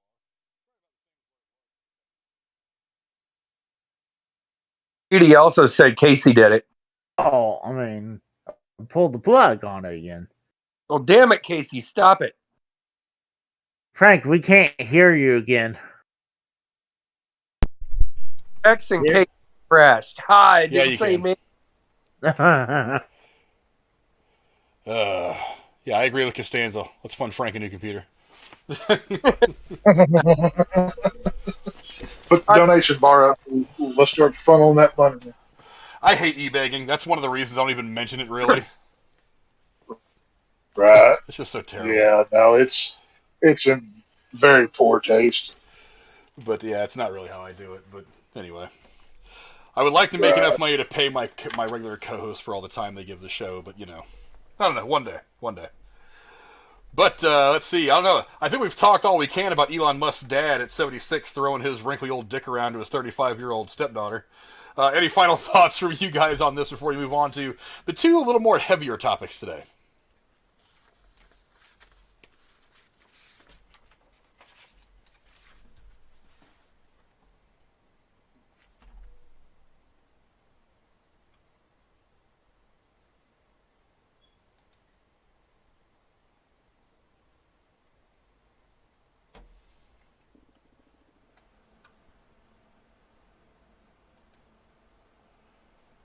You guys can hear everyone now, and for some reason I can't. Go figure. Properties.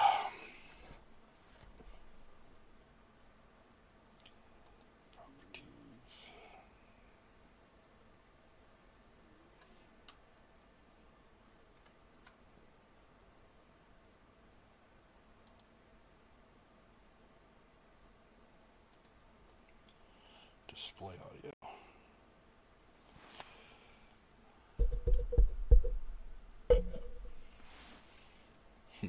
No display audio now either.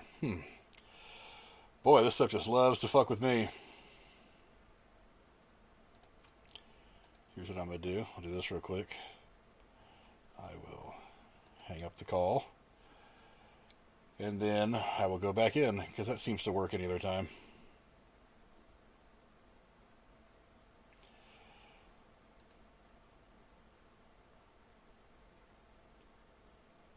And can I hear them now is the question.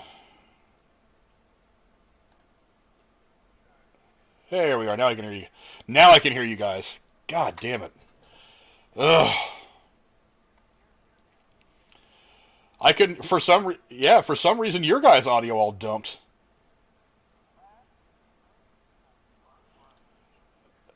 Yeah, I can hear you guys now. Oh, good God, I fucking hate goddamn Discord and computers and everything else. Default, maybe?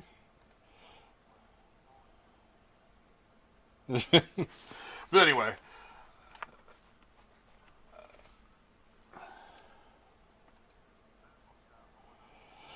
Yeah, it's getting worse and worse. It seems like every time I use it.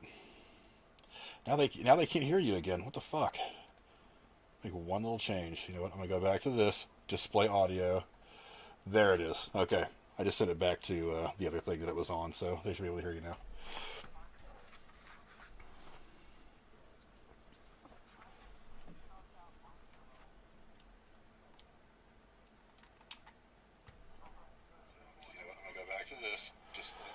Well, you know what else won't happen on Tuesdays? You won't be any fucking good. You know what else is going to happen on Tuesdays? You're going to drink 3 2-liters of Diet Coke. You're going to hold your phone like this every 10 minutes.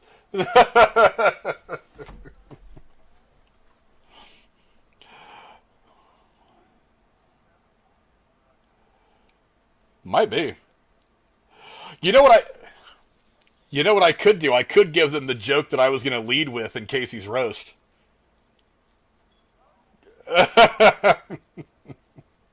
I should do that. Tell you what, here's the joke that I was going to lead with on Casey's roast.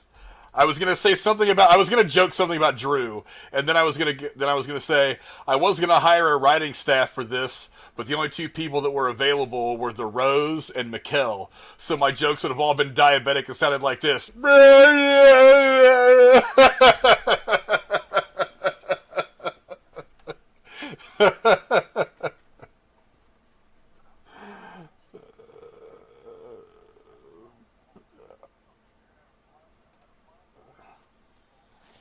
They're still saying they can't hear you guys. What the absolute fuck? I don't know how this stuff just gets fucked up like out of nowhere. Properties. It's on display audio. There's nothing else it's supposed to be on. Forgive me for kind of rolling through this. Desktop audio is active. Mic is active. Video capture device 2 is active, although it really shouldn't be. I cannot figure out why it's not. I hate that it just happens suddenly in the middle of a fucking stream, and I don't know how to fix it.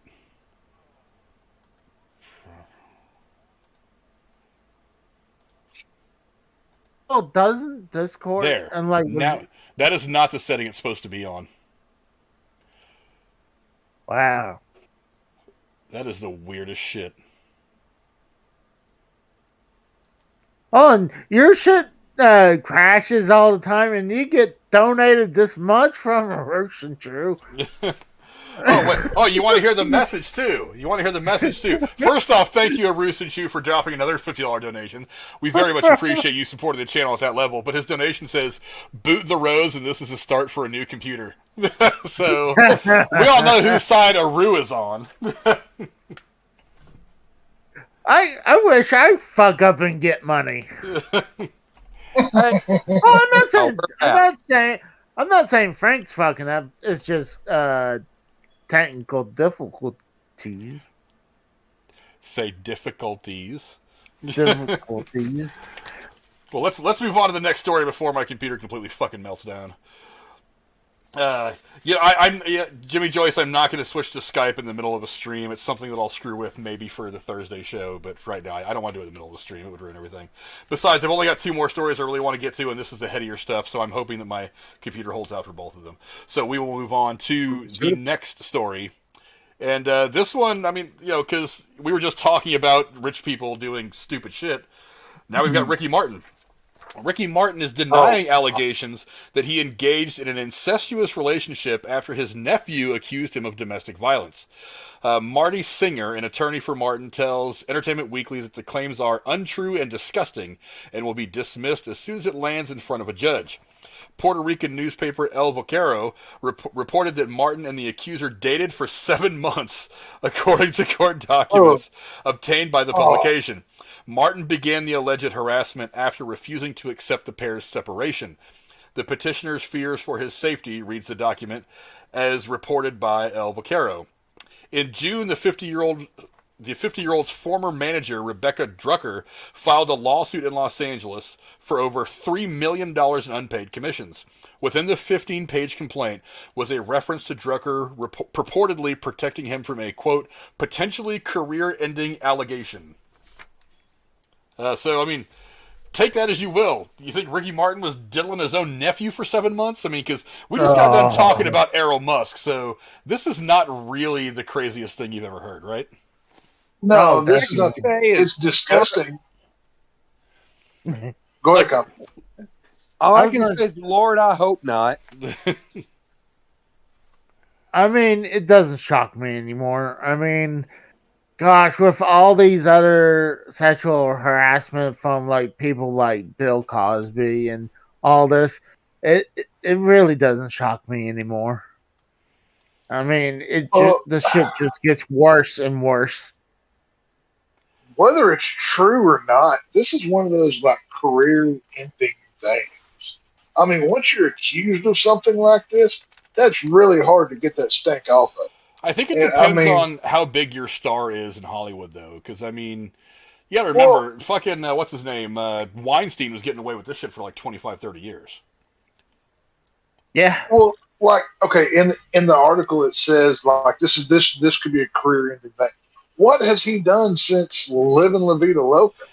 He's You know still what I mean? he actually just dropped an album, and he still tours. Not to mention he was been doing a lot of acting like Oh, south of the border. I know he was in. I know he had like a well, couple of reoccurring roles in a couple of telenovelas, but I mean, I mean, acting is not his big thing. He actually just dropped a new album, I think, like a week ago. the last thing I heard out of Ricky Morton was when he finally came out as gay. Like that was the last time I've heard anything out of this guy. Now then again, in the circles that I travel, he don't come up with. Yeah, But that being said, I mean, you know, the only time I hear something about him is when everybody hears about him. But it's how do you prove you weren't dating your nephew? Like what kind of like I'm not even sure I want to know what kind of evidence you have to beat that case. I mean, surely there's something or this wouldn't have came up. I mean, I don't know. That's disgusting. yeah, it's pretty gross. It's just it makes you want to go take a shower and like bleach. I mean, it's just awful. Well, it does. I mean, you know, these it really see. I'm not sure if society has gotten any worse or if we just report everything. Like I constantly have that debate within myself. It's kind of like the argument of is there more killings or do we just live in the 24-hour news cycle where we constantly have to have something to talk about? I think the 24-hour news cycle is a big part of that. Yeah, I do too. Well, that's what I'm saying. It's a fair debate of which one is more relevant. Are we in the news more, or is our society worse? I mean, you can go either way and argue it, but this is disgusting. I mean, I think the society is worse, but I mean, as crime wise, it's always been the same. It's just they report. It seems like they report them more than usual, especially if it's like sexual charged or if it's a race thing. We hear about it or a shooting, bro, but like I said before, this shit doesn't shock me. But it'd be kind of hard to prove one way or another if he was in a 7-month affair with well, his nephew, right? where's the rest of the family? I mean, where's the dad and mom of this kid? You're telling me they didn't know this was going on? Hey, if they were getting money, Are they were enabling?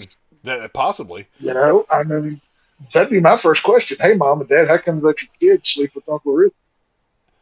That might come up on Sunday dinner. But, this is just filth. Yeah, in a quote from Martin's attorney, he says, unfortunately, the person who made this claim is struggling with deep mental health challenges. Ricky Martin. Well, I mean, that makes sense. He was just fucking raped by his uncle for God knows how many, for 7 months. So I can imagine he'd be a little tweaked. He said Ricky Martin has, of course, never been and would never be involved in any kind of sexual or romantic relationship with his nephew. I'm not sure if I believe that or not. Let's see. The idea is not only untrue, it's disgusting. We all hope that this man gets the help he so urgently needs. But most of all, we look forward to this awful case being dismissed as soon as the judge gets a closer look at the facts. What that says to me is that we're going to blame the victim. Because that's usually one of the first things they do when they know that there's a tough case that you're going to have to fight. It's like, we're going to blame the victim. We're going to make it out like the victim is actually the one who is the piece of shit here. Well, sometimes it is, isn't it? Like, sometimes they want to say, I'm the victim for nothing has happened. Or someone just had a bad breakup and they accuse the other person for something outrageous. I mean, and this guy's also, the nephew's 21 years old. Like, you telling me this guy, even 7 months, let's say he's 20 then, like, he couldn't report the shit a lot sooner?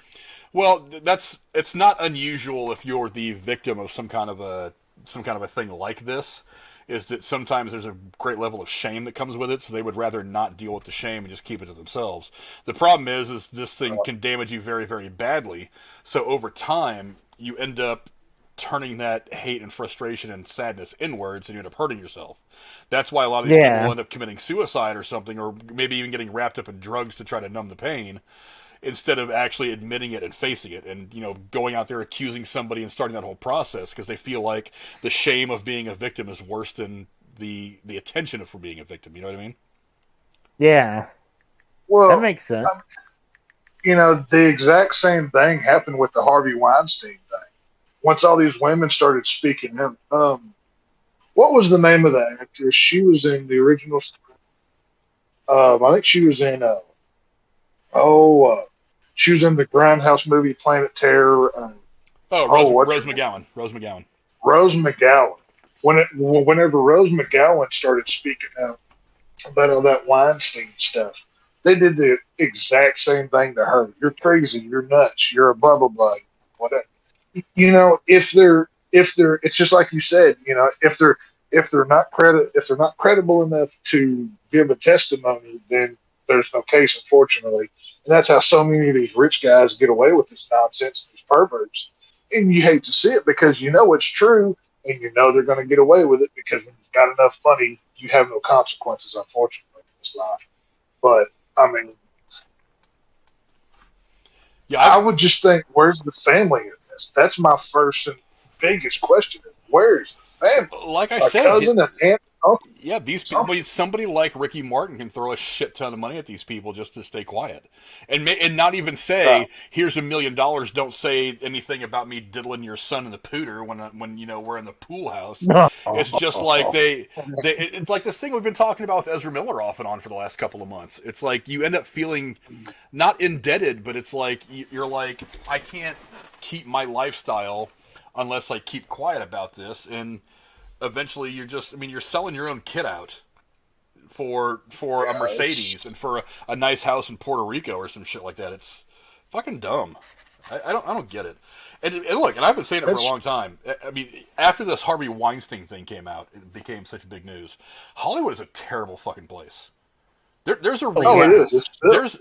And it's not even recent. If you guys think this started with Harvey Weinstein, you're deluding yourself. No. From the inception of Hollywood, that place has been vile. I mean, there are so many stories from back in the silent film days of big name actors and studio executives having a girl sleep with them to get a role. I mean, there's rumors that like Judy Garland went through this kind of shit, and that's one of the reasons why she got so bent on alcohol and drugs. That was the whole plot of Scream 3. I mean, it took place on a Hollywood film set. Roman's father, he was that big movie studio guy, whatever. And I mean, that was the whole thing. He slept with Sydney's mom and everything else because that's how the girls got the roles. They even had Carrie Fisher playing like somebody who worked within the studio, like vault or something, and commenting on this stuff. I mean, they're literally telling you what's going on with. I mean, this goes back to the Black Dahlia murders and stuff. There's a documentary that talked about it. I'll have to dig it up and I'll tweet it out and share it around. That really goes into the roots of this stuff, like you're talking about. Hollywood's a disgusting place. I mean, it is. It's terrible place. People are willing to do anything to fame. It's awful. I mean, it's horrible. Yeah, it's a terrible place. I wouldn't want my kids anywhere near that place. But you can even tell. Look at some of the big name stars. Where do they live? Anywhere but L.A. Right. I mean, hell, Sandra fucking not Barnhart. Sandra Bullock. Bullock. Yeah, she's been living in Austin for years. Yeah. She's and I'm hearing more and more people are moving to places like Montana and Colorado and just kind of like living not off the grid, but just kind of like off on their own, like on a hill somewhere where people are less likely to fuck with them. They just don't want to exist in that bubble. They may believe some of those things, but they don't want to be in that bubble. Right. Well, can you blame them? I mean, hell, to even film in. They don't even make movies in California anymore because it costs too much. They go to Toronto or Texas or Georgia or wherever. Just the money alone, not even the defiling and the politics and everything else. Just they can't even afford to make. Like, I think the last time they made big movies in Hollywood was like the 70s, early 80s, because they filmed like Halloween and Nightmare on Elm Street were filmed there in Pasadena. But I think, well, I take that back because Rob Zombie's Halloween 2007 was filmed in Pasadena as well. But very few films are actually made there anymore. Yeah, they've taken them elsewhere. Location filming happens everywhere but L.A. anymore. I mean, with the exception of a few things. Right. Yeah, they leave. And honestly, that's one of the reasons one of the reasons they leave is because they get these huge tax breaks. They actually filmed a part of the Avengers in Cleveland because of a tax break they got from the state of Ohio. Hell, actually, Harold from Harold and Kumar, he actually came here to my hometown and filmed a movie. Yeah, they get these huge tax breaks for going to these different states. It's like Georgia. That's one of the reasons I laugh about the all these abortion fucking whatever fucking protests that all these movie studios are like, we're not going to film in Georgia ever again because we disagree with a law they passed. I'm like, you guys realize you signed deals to film at Pinewood Studios in Atlanta, right? You can't just say you're not. You can't just say you're not going. Where do they film like 95% of Marvel shit? Pinewood, Atlanta. They're not going anywhere. Yeah, they talk shit all they want. 5 minutes later, they've got Robert Downey Jr. on set filming shit for the next Avengers movie. They're fucking. They get these huge tax breaks for going to Georgia. That's why Pinewood built that studio. For those of you who don't know, Pinewood Studios in Liverpool, England, is one of the most favorite one of the most famous movie studios ever. They filmed some of Star Wars there, Aliens they filmed there, a lot of James Bond movies filmed their soundstage stuff there. Titanic, I think, was filmed there in part. I think that's one of the places where Cameron built one of the gigantic water tanks for some of the filming there. I mean, some of the biggest movies ever filmed, put on celluloid, were filmed at Pinewood. So they built an American studio in Atlanta, just outside of Atlanta, I think just north of Atlanta, so that some of these motion picture companies, instead of flying their stuff all the way over to England to film, can film at Pinewood in Georgia and have that same stuff available to them. So now these places they're all contractually obligated to go film at Pinewood. But they're like, oh, we're not going to go to Georgia and film because of blah, blah, blah abortion law. And they're like, okay, roll camera one in Georgia. Okay, yeah, we're getting to see. Good job, Robert Downey Jr. Good job, Chris Evans. Okay, cut. It's like... Well, I mean, see, until Robert Rodriguez got back in with Disney doing The Mandalorian and all that stuff, he moved his entire production, is it called Troublemaker Studios, I believe it's called? Yeah, he moved it down into the Austin. All those Machete movies and, the newest Spy Kids movie, Grindhouse, Quentin Tarantino did Grindhouse down there. He moved his almost entire operation down here. But there's all kinds of stuff. Louisiana's got a big filming deal with it. There's a bunch of other places that have gotten away from this Hollywood mess just because of everything that we've seen and talked about, from the politics to everything else. You just, you can't make any money in this anymore. That's why do you think almost every TV show was filmed in Toronto or somewhere up, especially all those crappy CW shows? I think the last good one they filmed was Smallville that I loved watching growing up. But every one of those is like a Toronto or Vancouver show. So they've just all gotten away from it. Sorry, I was getting the next question typed out. We're getting ready to change topics here in a minute. But, back to this Ricky Martin stuff. I mean, yeah, these people are enablers. I mean, when you get this much money getting thrown around, I mean, that's what's going to happen. It was the same thing with Michael Jackson. I mean, he's kind of responsible for his own death if you think about it. Because this Dr. Conrad guy, I forget his fucking name, but he, why wouldn't he give Michael Jackson what the hell he wanted? Michael Jackson was throwing him fistful of fucking dollars every 10 minutes. So why wouldn't you say, sure, Michael, I'll give you fentanyl if you need to sleep, and then I'll give you an upper every time you need to wake up, and then I'll give you more fentanyl when you want to sleep for 5 minutes, then I'll give you another upper when you got to get up and do some stuff on stage. It's like, that's kind of the world that they all live in. It's like all enablers. I mean, hell, I've known people that have done stuff like in the LA area. They'll go down there and sell weed or whatever the hell it is they sell because they know that these people down there are going to pay for it. Was it fentanyl that killed him?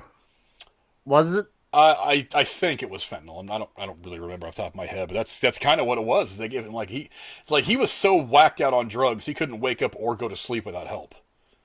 Oh yeah, I mean it doesn't shock me. It's like, and what eventually happened was he was having trouble sleeping, and dumbass doctor, I guess, gave him an extra dose of whatever the hell super potent sleeping stuff, and that's what sent his heart into cardiac arrest, and he fucking died or something like that, or just whatever. It stopped his heart in one way, shape, or form. So, and that's why Michael Jackson died, was because this doctor who wasn't actually practicing medicine anywhere, he was just like a doctor to the stars, and yes, those people do exist. Those guys, I mean, that guy was just like, oh yeah, Michael's throwing me fucking $2 million a month. Sure. He's taking me all over the world, everywhere I want to go with him. I get to travel on this guy's dime. Why wouldn't I go ahead and give him a double shot of fentanyl whenever he has trouble sleeping? Who cares if I kill him? And that's what ended up happening. Michael Jackson ended up dying because of he couldn't do anything without drugs. But that's what happens. If it wasn't that one doctor, it would have been someone else.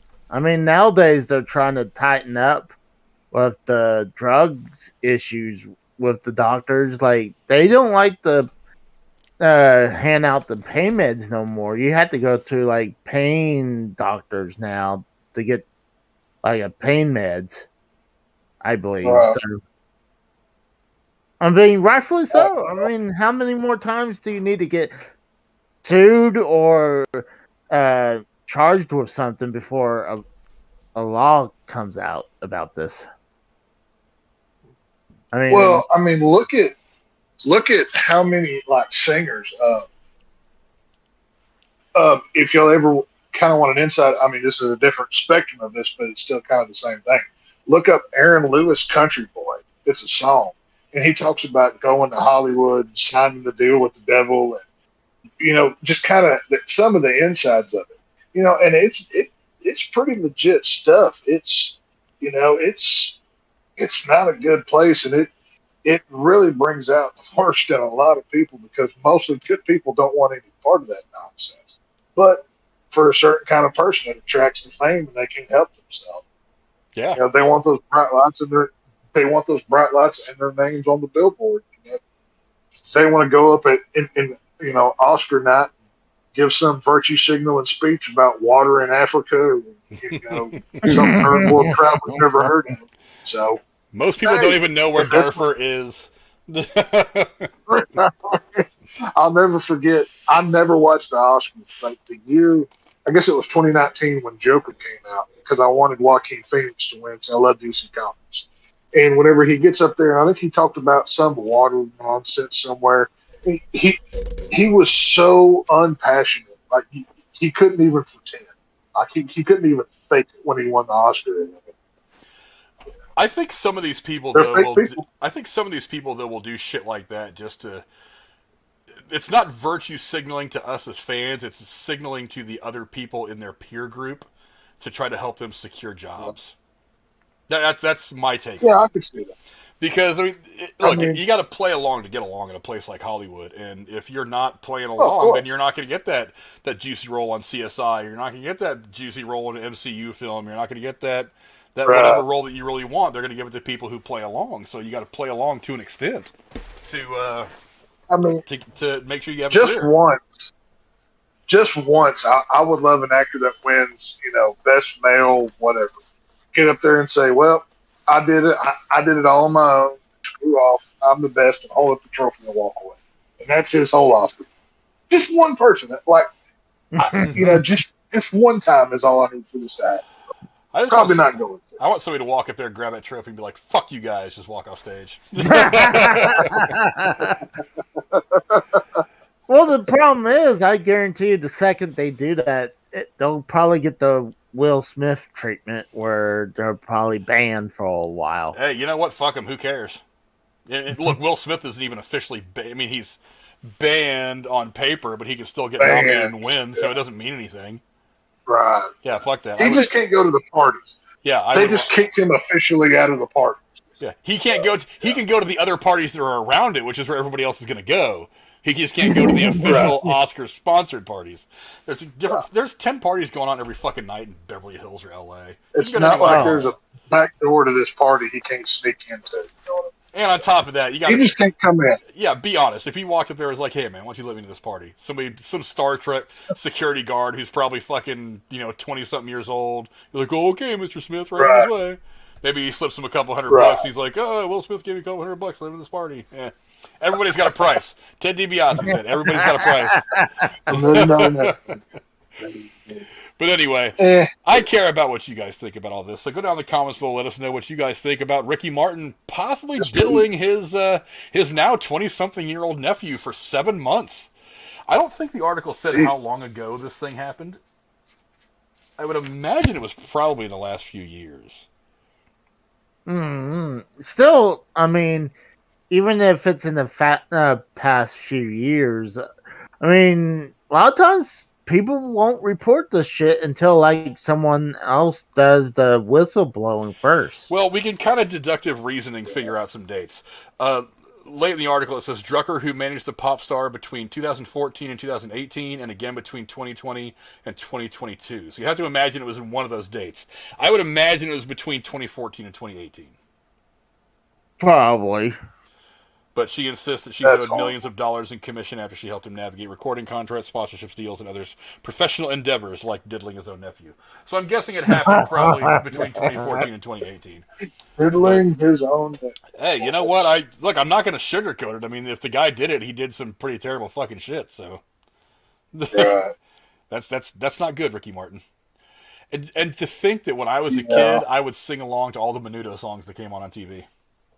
Maybe he lived a little bit too Levita Loca. I feel cheated. I was a big Menudo fan when I was like 7 years old. I was Mexican. They were Mexicans. They sang broken English songs. It felt like my group. It felt like I related to them. So I think Ricky Martin owes me money for all the albums I didn't buy of his anyway.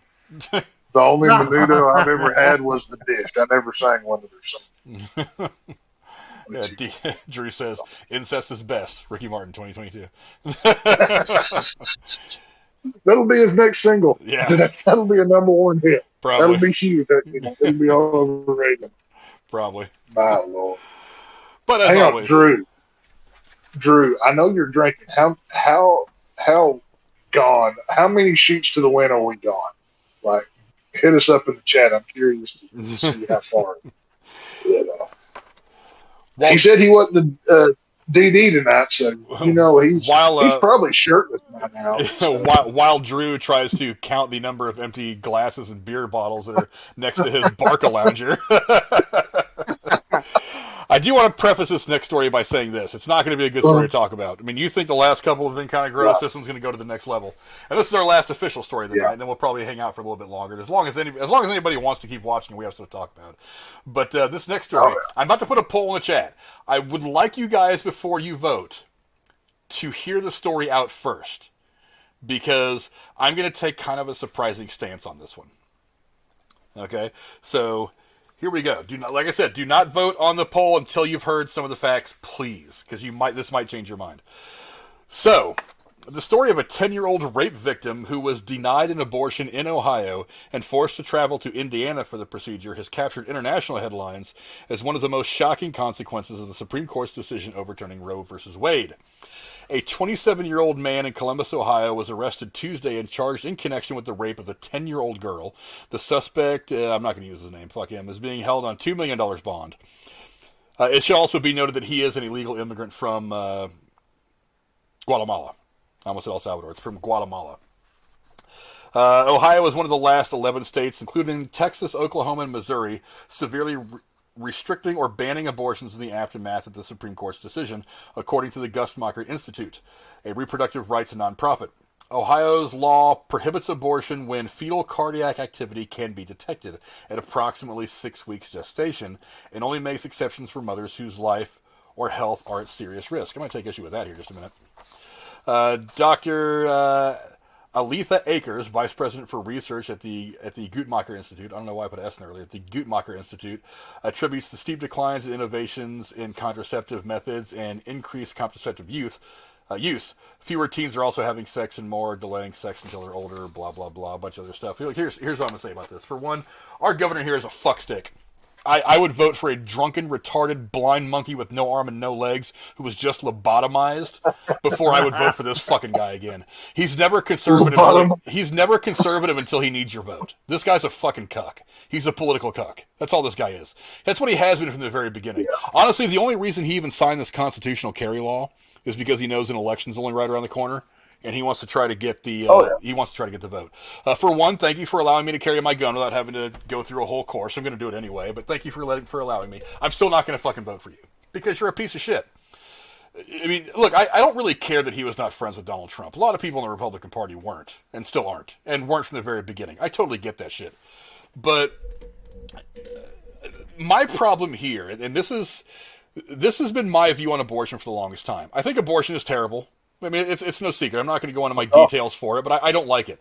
However, I have said many, many times on Drew's show, I've not really talked about it on my channel because I don't usually talk about this kind of stuff on my channel, but I've said on my channel on Drew's channel many, many times, while I think abortion is bad, I think abortion in the case of rape or incest or severe detrimental to the mother's health should be an option. Because I think that makes perfect sense. Because it's not like somebody does... Because that's not abortion, it's birth control, which is the main problem I have with it. Mm-hmm. Why on earth do you not look at this and say, you know what, maybe we ought to reword the laws so that a 10-year-old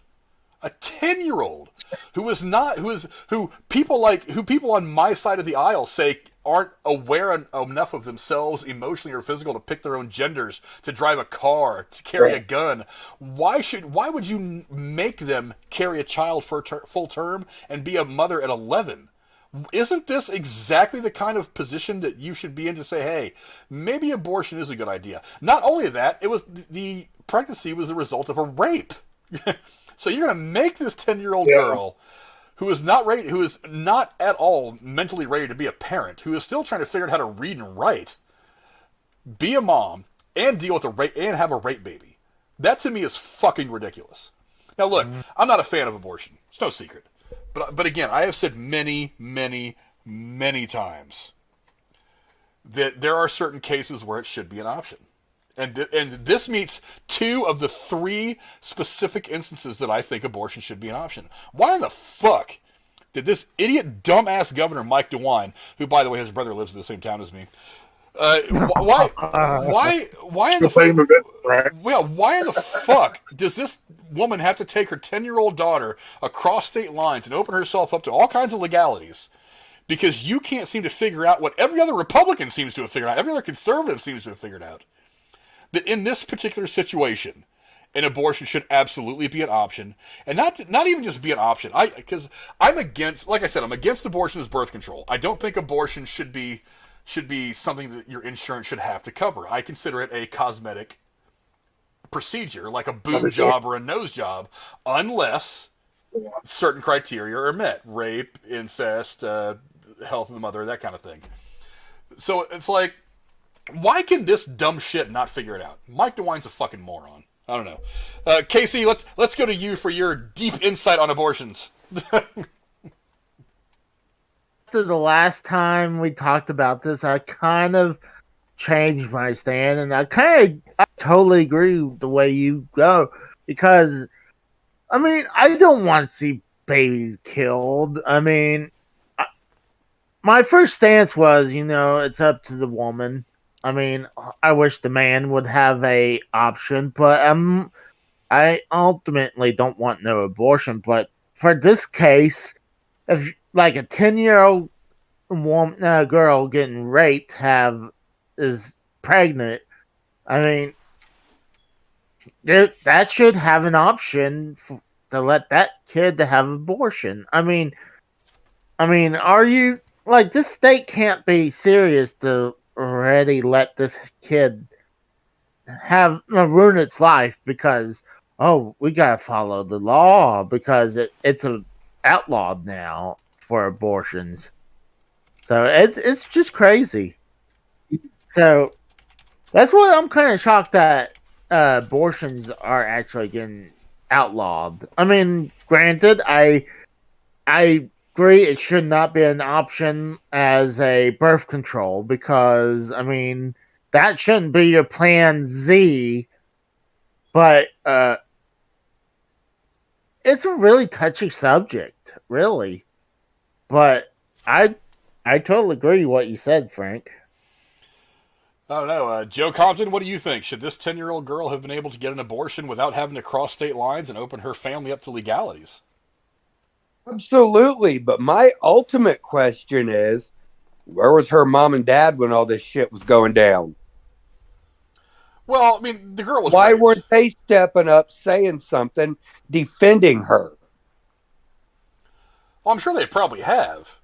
Now, look, here's my problem. Number one, the girl was raped. That's problem number one. And I'm glad this guy's been found.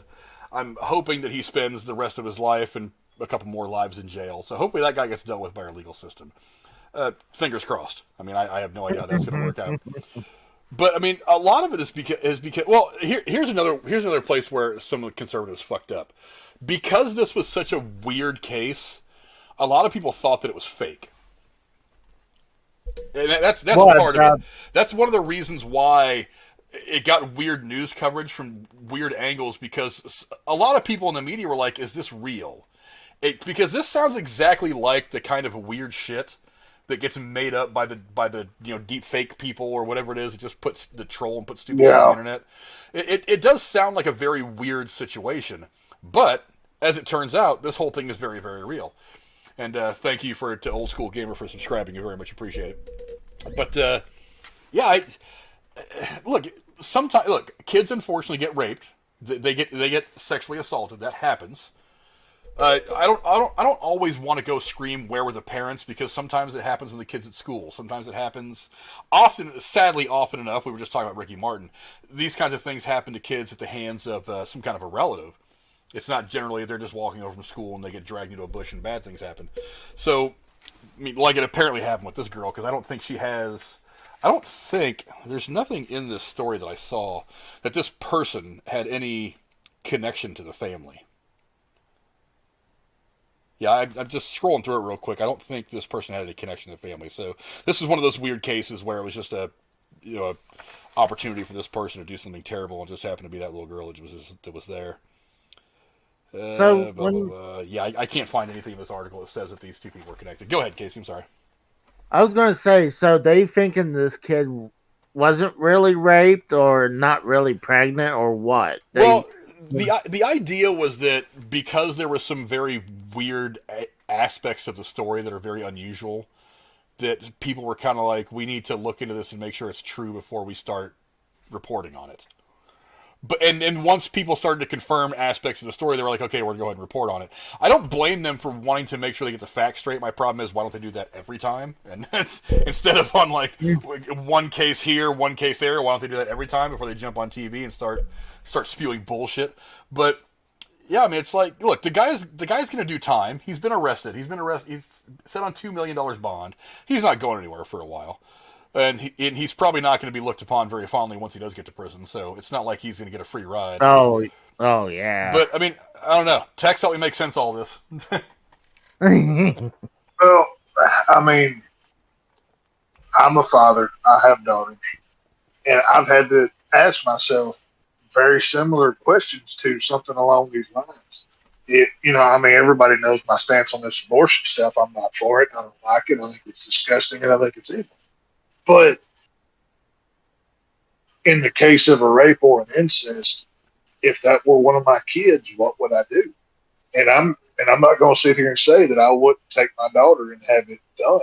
I would hate myself for it. I hate myself for a long time. But I couldn't let my child raise a rape baby.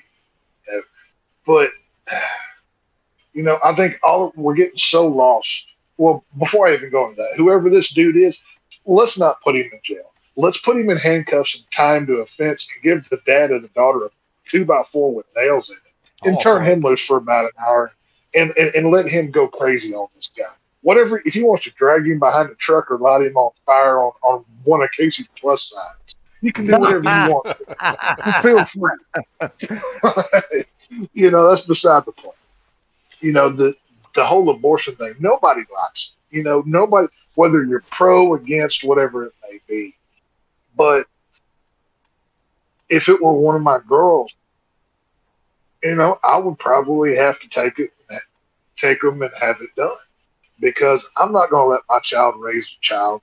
I mean, and I'm just being real here. And I'm the most anti-abortion person that you're going to talk to. I mean, I've spoken on this numerous times. And it's been recorded, so you can go back and hear it. But with a rape or an incest, you know, to me, there's no option. And, you know, if that were to happen, and I'm willing to face my maker at the end of my days, even if that were to happen. I think you might get a pass on that, but it's disgusting. It's, you know, I'm as conservative gets on many, many things, but I'm not going to let one of them, like, anytime I see one of these stories, I put my daughters in place. I'm a father. I can't help it, Frank. I'm sure you can understand. You see your child in this stuff because that's what I do. I've said many times, if anybody tries to hurt my daughter or my stepdaughter, I have a lot of really cool torture ideas that I'm willing to experiment on that person. Oh yeah, I will make their death last for years. I'm trying to cut y'all off, but Frank, check your messenger. I'm reading it right now. I was just scrolling through it before I went over to it. But yeah, no, there's no ends that I wouldn't go to if this was my child. I would find this dude horrible. That hate crime wouldn't begin to describe what I would. But if that were my child, one of the things that gets me about this is there's there's nuance in everything. So not everything is always so black and white. There are things that factor into one situation that don't factor into another that deal with the same thing. Now, and this is one of the reasons why I've always said that while I don't like abortion as a form of birth control, just because I don't want to have a baby, is I do agree with it in these certain cases, because it seems like it would be more detrimental to have a woman carry and birth a child that was the result of a rape or an incest. A lot of times those kids end up getting screwed up, so you run the potential of putting another screwed up person out on the street. It's like, that's when abortion makes sense to me. That's the nuance of it all. But I mean, just because I don't want to have a kid because I can't afford it, or I don't want a kid because it's convenient, or I don't want a kid because I like to party, that to me doesn't. That's the nuance. That to me doesn't seem like a good enough reason to end a human life. I mean, if you're a capable person who's not mentally messed up, you're just young and you want to party some more. I mean, that's not a good enough reason to kill a baby, to end a life that has never had a chance to become. You know what I mean? Right. Yeah. No. There's a big difference in. Oh, I went out 2 weeks ago and now I'm knocked up. You don't get an abortion for that. You get stuck with the decision. But if it's a 10-year-old baby, there ain't no need in kids raising it. I mean, like my great grandmother, she was 14 when she got married and had like 5 kids by the time she was 20. We've come a long way from those days. And it's like you said, this child's just learning to read and write or whatever. Like I said, I hate abortion. It's disgusting. But if that were the circumstances, I'd do whatever I had to do. But the beauty of this Roe v. Wade thing being gone, if your state doesn't like it, hell, how many times have we said it on this show alone? Go somewhere where it's off. You know, if Texas don't want it, Oklahoma might want it. Louisiana, wherever. Well, I'm just throwing out neighboring states. You know, why'd you knock somebody? Not every, you know. No. I'm just saying. Hang on, wait. It's heavily. Casey, how do you get your hand pregnant? I didn't know you could do that. What? You got your hand pregnant? How'd you do that? I was thinking it was this dog. He's going to call the vet tomorrow and be like, "Can you perform an abortion on my dog?" I'm just saying that here, I guess it's being banned here, so that's what I'm saying. I have no problem. Obviously, I'm a fan of Roe v. Wade being gone, but I'm not sure how I feel about. Like, obviously, I haven't made up my mind on everything. I'm sure everybody's like that. About the whole making it criminal to go to another state to do something. I think that's a little too far with it. I don't like that aspect of it. If you want to have an abortion, you don't have. Texas is not going to provide it. But, you know, if you want to go to California and get it, be gone. Do whatever you need to do. I want you to stay while you're open. But, you know, it's like you said, Frank. It's a very hard subject to talk about because it's not black or white. Shades of gray with this stuff. And when you start asking hard questions like, well, if this was your child, what would you do? As anti-abortion as I am, I'm not letting my baby raise a baby.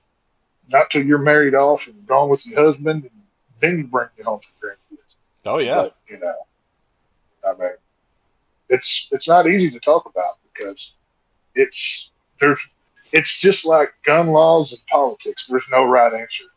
There's no easy answer. It's just it is what it is. So I want to dig into this article that Joe Compton sent me. It said the mom of this is from the New York Post. Mom of 10-year-old Ohio girl who got abortion defends the child's rapist. The mother of a 10-year-old Ohio girl who crossed state lines to get an abortion has defended her daughter's 27-year-old confessed rapist, who was wrongfully listed as a minor during the medical visit, according to reports. I don't know how you. I don't know. A paperwork snafu shouldn't matter much, but whatever. The mom spoke to Telemundo while hiding behind a door at the Columbus apartment that was also listed as the home of the rapist. An illegal immigrant from Guatemala. Wow. She's my daughter, the mom who refused to give a name, confirmed to Telemundo of the girl who would have been just 9 when she was abused and impregnated, which does not make things any better. Excuse me. She's fine. Everything they are saying against him is a lie. So you want to talk about what we were talking about earlier with enabling. It sounds like this mom's part of it. She insisted of Fuentes that it was all a lie, who confessed during police interviews to raping the youngster at least twice, according to court records and officials.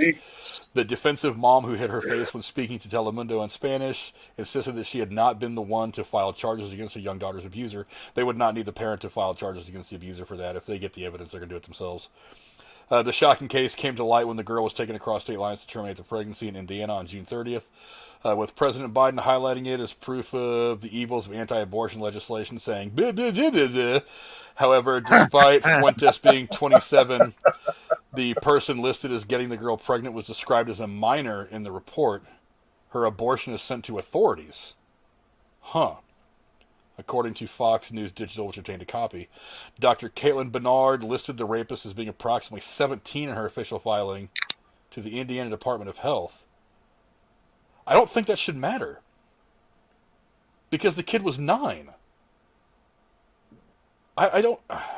Anyway, it was not immediately clear if Fuentes was identified in the document. Fox only said... Fuentes is the name of the dickhead, by the way. I just wasn't thinking I'd read that. Fox only said that it showed how Bernard reported performing non-surgical abortion for a 6 weeks pregnant 10-year-old girl of Mexican ethnicity on June 30th. Let's see... Bernard was the one who then highlighted the tragic case in an interview with the Indy Star on July 1st. The doctor's attorney, Kathleen Delaney, insisted that Bernard took every appropriate and proper action in accordance with the law and both her medical and ethical training as a physician. I don't know that... Well, that's the question is, did she know that this person was... who committed the crime, committed the act, was an adult, and did she intentionally put that it was 17? That's one question. The other question is, what fucking difference does it make? 17 or 27? I mean, does it matter if the kid was raped? I don't understand that. It says she followed all relevant policies, procedures, and regulations in the case, just as she does every day, blah, blah, blah. It also said they're considering legal action against those who have smeared my client. Well, I mean... At best, your client made a pretty significant typo in an official report. At worst, she knowingly lied about about the person's age, which is very, very bad. So no, that's not smearing. That's people asking questions that need to be asked. Let's see. She's going to... Legal action against those who have smeared my client, including Indiana Attorney General Todd Rokita, who is investigating Barnes' actions. These actions should be investigated. Answers need to be found for some of these questions. This dude was busted Tuesday and he's being held on $2 million bond after being charged with felony rape of a minor under 13 years old in the case. He is scheduled to be back in court next Friday. Let's see. Dave Yost, the Ohio Attorney General, says my heart aches for the pain suffered by this young child. Well, Dave, maybe you ought to reword a couple of laws so this kid doesn't have to go through this shit, especially in public, but whatever. I'll talk to you two. I'm grateful for the diligent work of the Columbus Police Department, blah, blah, blah, whatever. You see, that's the fun thing about my dad being so politically connected is I actually know some of these people. So So when I sit down at a table with people, I go to one or two of these things with my dad a year. They're like fundraisers or get to know candidates kind of things. As soon as I walk in the door, some people kind of go, ugh, because I'm not running for anything. I can say whatever the fuck I want. And I do say whatever the fuck I want. But again, here's my question is, look, the one and the two are next to each other on the keyboard as I'm looking at mine. So maybe it was a typo. Maybe.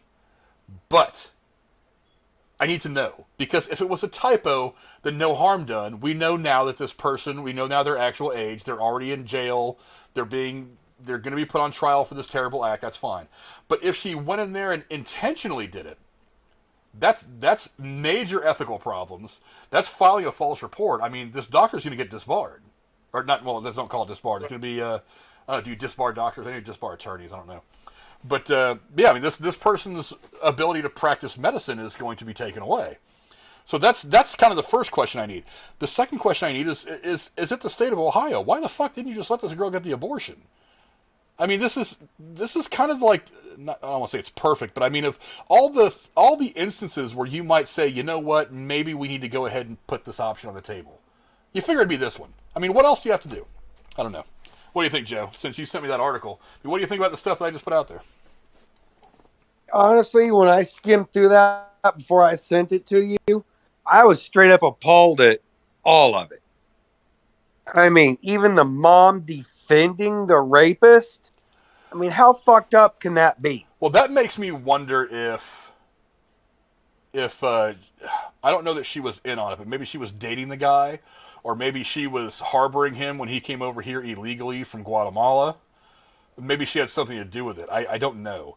Because it's not unheard of. I mean, maybe she herself is illegal, and she's over here, and she still owes money to the coyotes that helped her cross the border. And she knows that if she accuses this guy of rape and doesn't play along, that that somebody's going to come looking for her. I mean, I want answers to all these questions. I mean, again, this is just one of those situations with nuance from a lot of different directions. I need answers to figure out how I'm going to feel completely about this whole thing. But right now, all I'm saying is, why didn't you just let her get the abortion in the state of Ohio? It would have made so much more sense. Around. Oh, yeah. Poor girl is still in school. Can you imagine this is the least of her concerns, but can you imagine what her friends are going to be saying about her? Oh, yeah, not only that. I mean, God, man, it's got to be super painful for this girl to give birth at that age, too. I mean, I assume it would be a lot easier if you're, like, in your teens than when you're 10 years old. Like, God. It's just horrible. Well, I would imagine it would be hard no matter how old you are. I mean, if you were a 30-year-old woman who got raped, I would imagine that alone is terrible. But I mean, but now you're talking about a 10-year-old girl who's still trying to form her own emotions, her own views on the world, who's trying to figure out how to trust people. Not who to trust, but how to trust. And now she's not going to trust anybody. Well, I was talking about, how her body's going to hold up to that, I mean, isn't it going to be kind of harder for her for being 10 years old than someone in their teens or older? I mean... Well, young bodies can heal pretty quickly. I mean... I mean, as far the physical healing is one thing. It's the emotional stuff. That's what tends to be a problem is while the physical body may heal, this little girl is now going to be scarred for life. She's not going to trust anybody.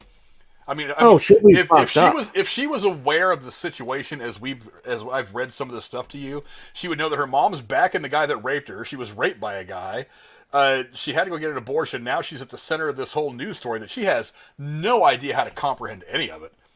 So it's like, she's the ultimate victim here. I mean, she's getting, if there is any way that this girl could be fucked up, it's happening right now. And if she has any resemblance of a normal life, it'd be a miracle, Well, I mean, she could. A lot of it's about support structure, and there is some little spots in this article where it talks about that. And so maybe this little girl will be put into some kind of a home, and surrounded by people that are going to help her grow through this, because it's not unheard of. I mean, there are plenty of women who are victims of rape or some kind of an assault that end up coming out okay on the other side. I mean, yeah, they were victims, but they try to do something productive with that anger, with that hate, with that emotion. Maybe it's counseling other victims. Maybe it's writing a book, doing whatever to help other people deal with their problems. Some people, again, they fall into this thing of drugs and alcohol and self-destructive behavior because they don't know how to process it all, and that happens a lot too. So I don't know, man.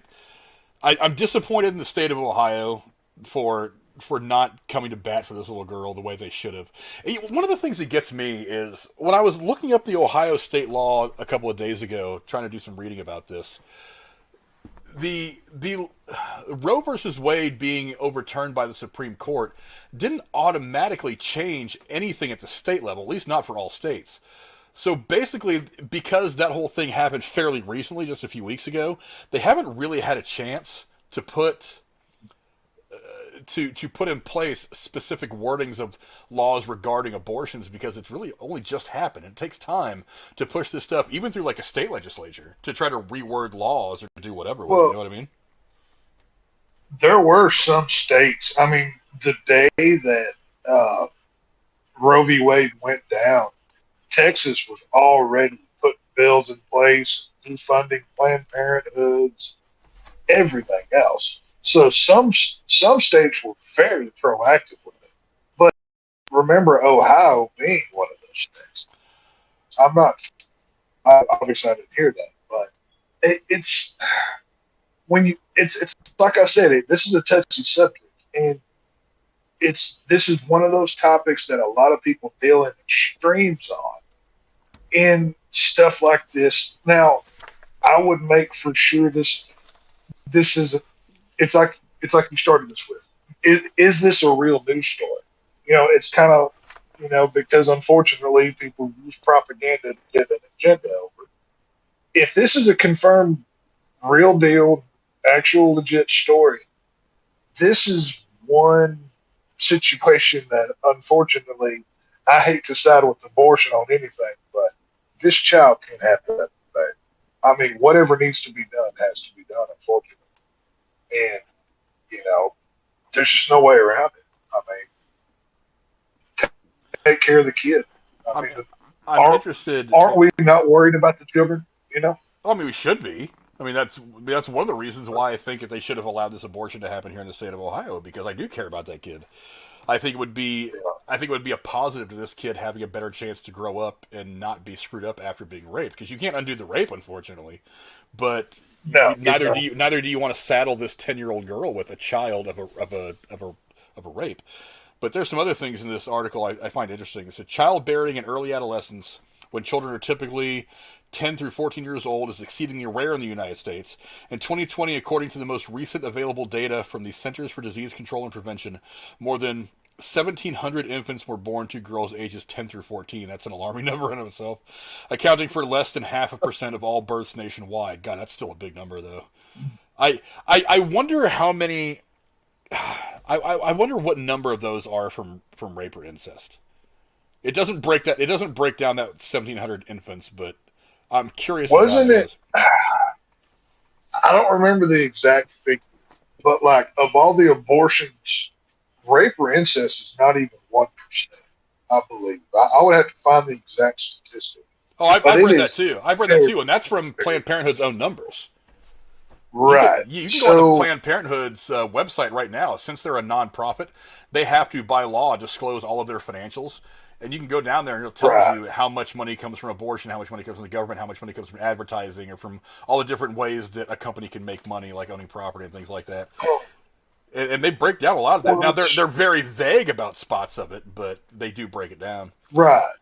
I mean, it's very clear. I don't know anybody, the most holy of holy, could look at a 10-year-old child with a 6-month pregnant belly and say, yeah, I'm okay with that. I just don't see, I don't want to be friends with anybody who looks at that and is okay with that. And like I said, my views on this stuff are very clear and very out there. But you know what? Now I am going to take Joe's position on this. Where the hell was the mother? If she's trying to defend this guy, she obviously is the one that put the guy in the position to do this terrible thing to her daughter anyway. I feel like he needs to go to jail for a long time, and she probably has to face charges too. But again, there's just so much information that's not known. Well, see this. I mean, now, hang on, Casey. Were these people? Did they cross the border illegally here to get here, or what's the deal? Well, the accused person, is an illegal from Guatemala, but it doesn't say the mom and the daughter are citizens. It doesn't say. It does say that they're Mexican. I don't know, Mexican or Hispanic. Okay. Yeah, it says that they're Mexican. Now they could be using that term generally for maybe they're Guatemalan and they came over here with them as well. I don't know. Maybe they're using that term generally.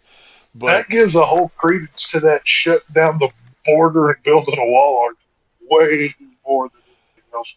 Yeah, especially with Trump calling out like he said. Yeah, I want to know more about this. I need more details. Right. I need more information.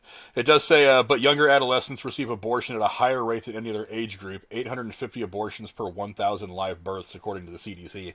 That's because I would imagine a lot of those come from like rape or incest, though. I would imagine so as well. I can't imagine there's a lot of 11-year-olds out there fucking. I mean, no, like, I can't imagine that. I mean, I'm sure there's probably a few, but I mean, I can't imagine that's how it's going to go down. No, I wouldn't think so. I bet that's a very rare thing that happens. That 10 or 11 or even 12-year-old kids getting pregnant. I don't know. This is one of those news stories that gets thrown out there. People only read the headline, and then they start screaming at one another, and they never break down the article and actually read the facts about it. That's what's sad about stuff like this. And that 14-year-old child who actually is pregnant has to deal with this gets completely overlooked and just gets treated as a mascot for either side for what they want their agenda to be.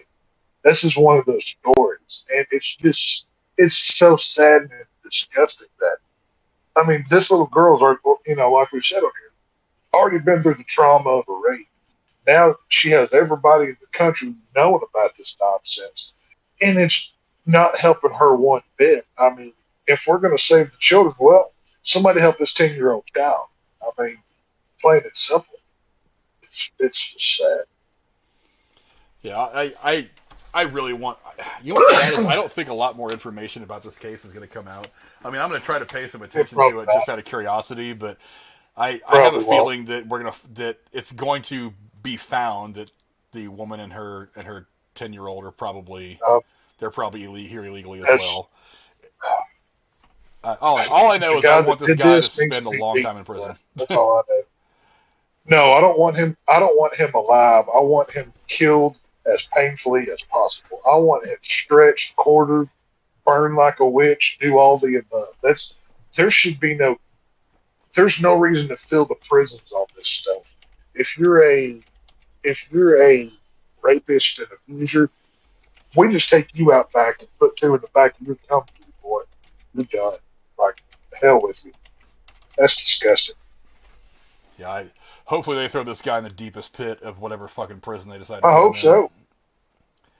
Cast him down with the sodomites. Exactly. Give him the Sodom and Gomorrah treatment. Yeah, fuck this whole guy, like all of him. Like he can kiss my ass. The Rose says, "How drunk are you right now, Drew? Drew's not drunk enough to misspell his own name when he donates, motherfucker." The Rose also says, why are we still talking about this disgusting topic? Well, because it's a topic. I mean, we've talked about abortion on Drew's show before. Right. And it's a story. Stuff like this needs to be brought up. Stuff like this needs to be brought up in an intelligent conversational way, not screaming agendas and really breaking it down. Yeah. This is why it's being talked about. Yeah. But you got to talk about this stuff. This is how you come to a consensus, is you have communication. You have stuff. Right. Also, Frank, yeah. Frank, Tex, let me ask you both this since you're parents. Heaven forbid this was to happen to one of your girls and the mom took the side of the dickhead that did this. Would you go put a bullet in her head too? Oh my god. That's worded a little harshly. uh, I won't if say that. I'll say that she would go missing. Is what I just for my legality and freedom. She went missing. Is what we're going to go with. So if I were to find out, first off, as much trouble as I've had with my baby's mamas over the years, I don't think they would do that. I don't think anyway.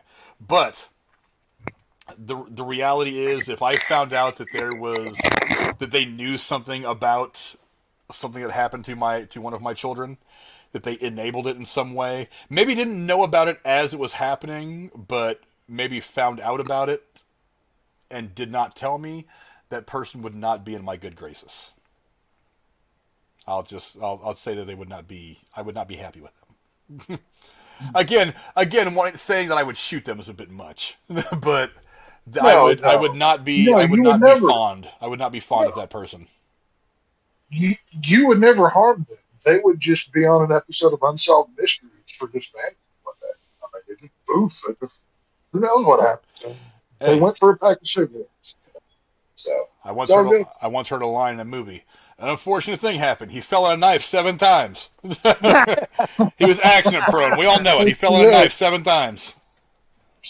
he was suicidal. Who knew she wanted to jump in front of that moving bus? Yeah. Who knew that's how she wanted to She go? slipped and fell in front of that steamroller. I don't know what happened. It was like they were doing construction, and all I heard was "ah," and it splat, and then she exploded like a bag full of meat. I don't know what happened.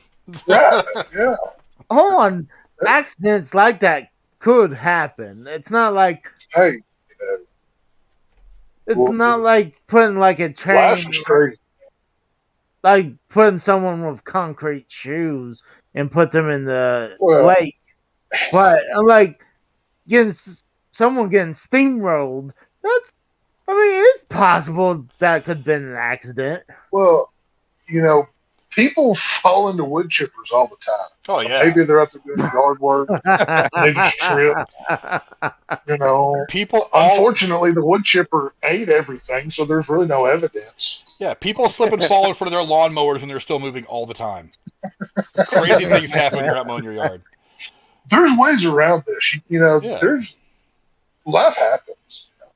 There's ways to handle it. Sometimes people go out in the woods dressed like a deer while I'm hunting. Shit happens. I was just like, "Are you a human or a deer?" And the person was like, "I'm a deer," so I shot him. I thought they were a deer. I said they were a deer. Drew says trip fell, landed on him. Oh, that's right. That's I how heard Casey. about That's that. how Casey impregnated his dog. Oh, come on. Casey, I don't Casey know the slipped, fell, and the dick Oklahoma. went in. I don't know the laws for a dog abortion in your state, but you might need to look into that because you're a disgusting animal defiler, possibly, allegedly. Who knows? Allegedly. You're just a horrible person, Casey. You're just a horrible person, Casey. Oh, that's not the first time I heard that this week. I mean, granted, I got trolled. I got trolled hard this past week after. Rose can't hear any of us. It's because he's not listening. My mixers are all looking fine. Well, first he was blind, and now he can't hear. Rose is screwed. I know. Maybe if you hold your phone or your speaker to your ear the way you hold it to your eye. Oh my god! Oh, that one was good. Damn. All I know is nobody else is talking about not being able to hear us, and my mixers are all getting sound right now. So, as far as I know, everything's good. Very good. But I do want to get off this. I do want to get off this topic now because it is infuriating. Again, there's just not enough information. Yes, it is. But thank you to all of those of you who let me pull up the pretty decisive poll. The question was: should the 10-year-old rape victim have been able to get an abortion in Ohio, the state that she lived in? 90% of you said yes. 10% of you said no. One person went in the chat and said they voted no just because they don't think a 10-year-old should be having an abortion. But again, there's nuance. Right. So I don't know. 10-year-old rape victim. It seems like that's something where a an abortion should be on the table. That's all I'm saying. I feel like that's an appropriate. I feel like that's an appropriate option at that point. Do I like it? No, but neither do I like a 10-year-old having to give birth to a child when she's still trying to learn cursive. They don't even teach cursive anymore, and trying to dealing with the ramifications of having been a victim of a crime like that. So, I think it should be an option in cases like that. And I've said this before many times, so I don't think I've changed my mind or changed my point of view on this. So I don't know. But thank you all for voting in the poll. I'm going to go ahead and end it now. 21 people voted. I don't think it changed anything. It's still 90-10. Yes to no split. But, yeah, we are going to move on now to...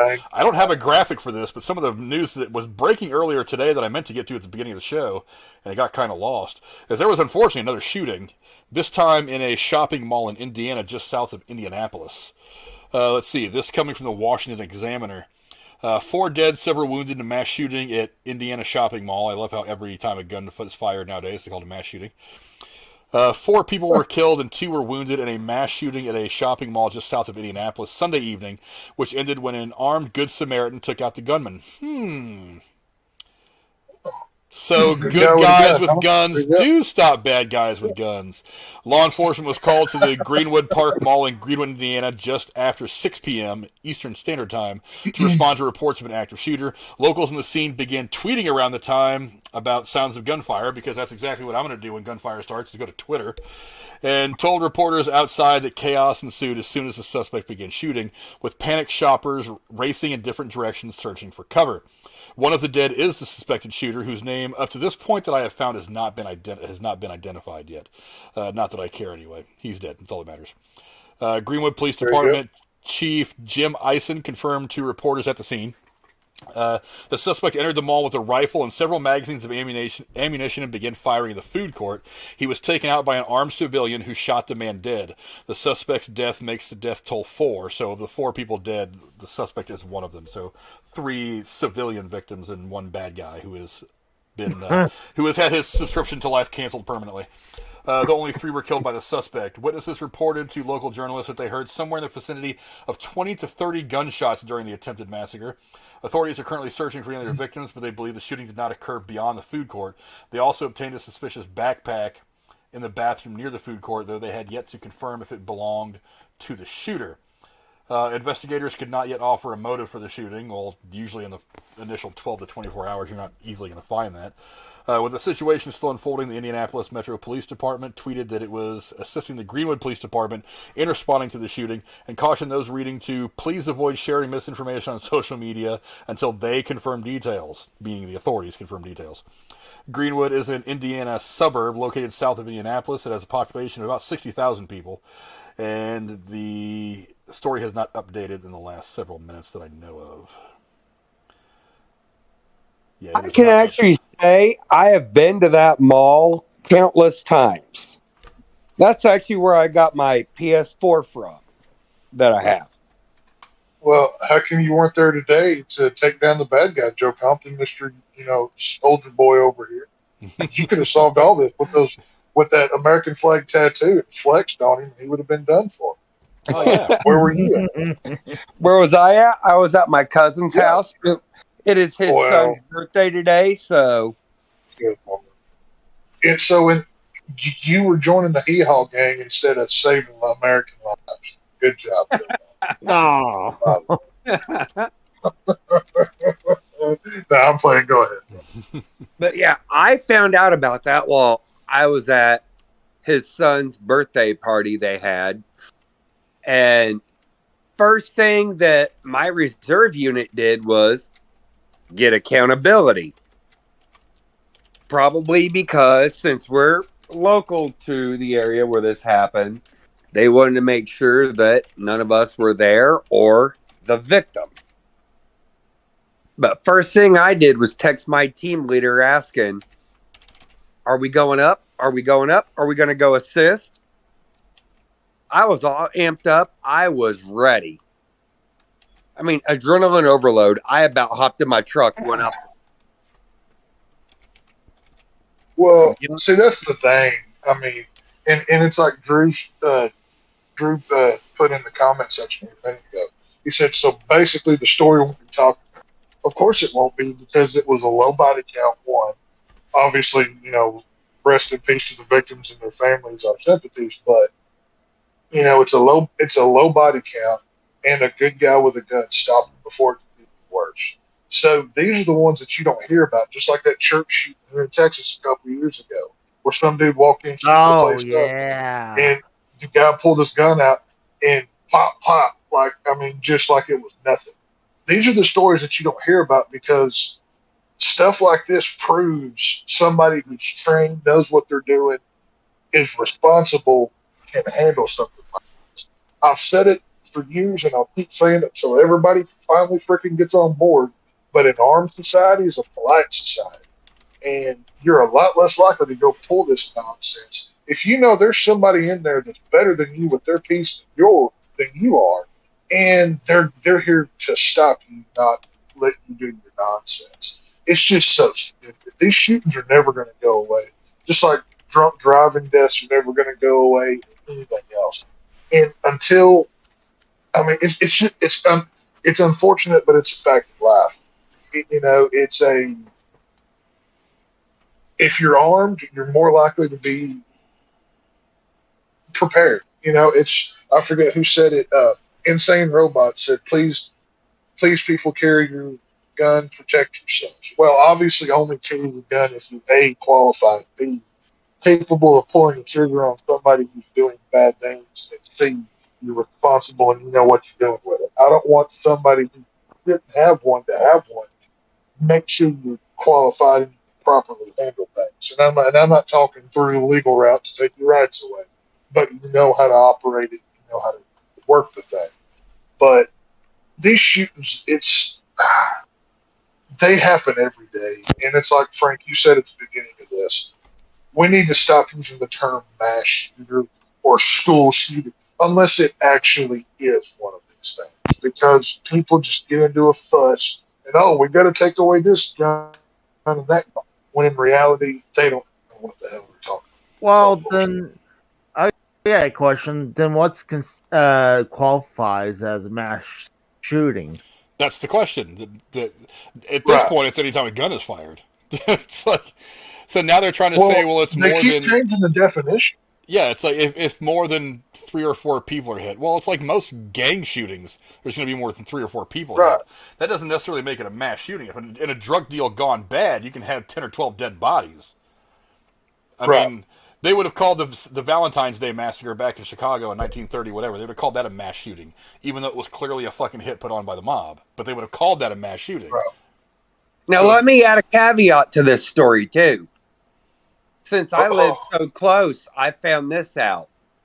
The hero in this case, the guy that got the shooter, he's from my county. Well, you need to go interview the guy for the show. The name. Oh, go find out and find out. No, hang on. You need to grab your gun, go walk up to his front door and see if he shoots you, see if he's any good. This is what we need. Test his skills out a little bit. But, it is what it is. They keep moving the goalposts. They keep kicking the can down the road, changing definitions. A mass shooting, it's so... Gun laws make me so angry because 9 times out of 10 you're dealing with people who, A, don't own one, or B, have never even shot one in their life. And it's just so stupid. No matter what laws you do, it's not going to stop anything. We have every law on the book to try to prevent gun violence. They can't do any more of a background check than they already do. A psychological exam. There's no further step besides trying to actually physically take the things away to stop this. And even when you do, guess what? You're still going to have shootings happen because people who break the law don't care about your stupid gun laws. They're going to do whatever they want to do. Most shootings happen with guns that they don't even own. You don't see registered gun owners using their own firearm in any way that's nefarious like this. It's so stupid. Yeah. I mean, these people don't learn. I mean, look up the statistics. It's like 9 out of every 10 shootings, the gun is either a family member's or it's stolen. So what do these laws do? I mean, we have all the laws on the book. Either follow them or throw them out because they're not. We spend millions of dollars in Congress coming up with laws that that mean nothing, that we just create them because there's people there to do it. And shootings are still going to happen. People are still going to die from heart attacks and run overs and everything else. That's life. If somebody wants to kill somebody, it won't be with a gun next time. It'll be with a flamethrower or ninja sword or whatever they can get their freaking hands on. I was I was actually watching Lookner's coverage of this earlier because I wasn't at home and it popped up on my phone, so I was watching a little bit of it there. And there was some lady in there from the UK, apparently, talking about how America's such a mess, blah, blah, blah. And I was like, you guys can't carry fucking screwdrivers in your country because some asshole went around and started stabbing people. I was like, so what the fuck are you even talking about? I was like, and that kind of makes the point perfectly, is that anybody who wants to do damage to someone is going to do damage, be it with a gun or a bat or a machete or a coffee cup or a fucking piece of 2x4 they find on the side of the road or a brick.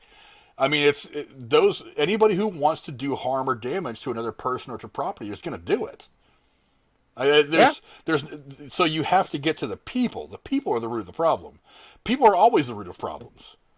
That's the problem that nobody wants to get. And so what you do is you start pumping full of these crazy fucking drugs where it's like, if you read the side effects, it's like, you may become suicidal, you may have delusional thoughts, you may have whatever, you may kill 75 people in your school, and then they keep pumping these drugs into people, making it worse. Get these fucking people off drugs. Or identify who the drugs are working for and who the drugs aren't working for, and the people that they are working for, let them continue to take them. But the people that they're clearly not working for, get them off that shit. Because you run the risk of fucking them up even more. So, I mean, look, I'm not against Prozac or whatever a person needs to kind of like give them that little bit of help to kind of live a normal life or something as close to normal as they can get.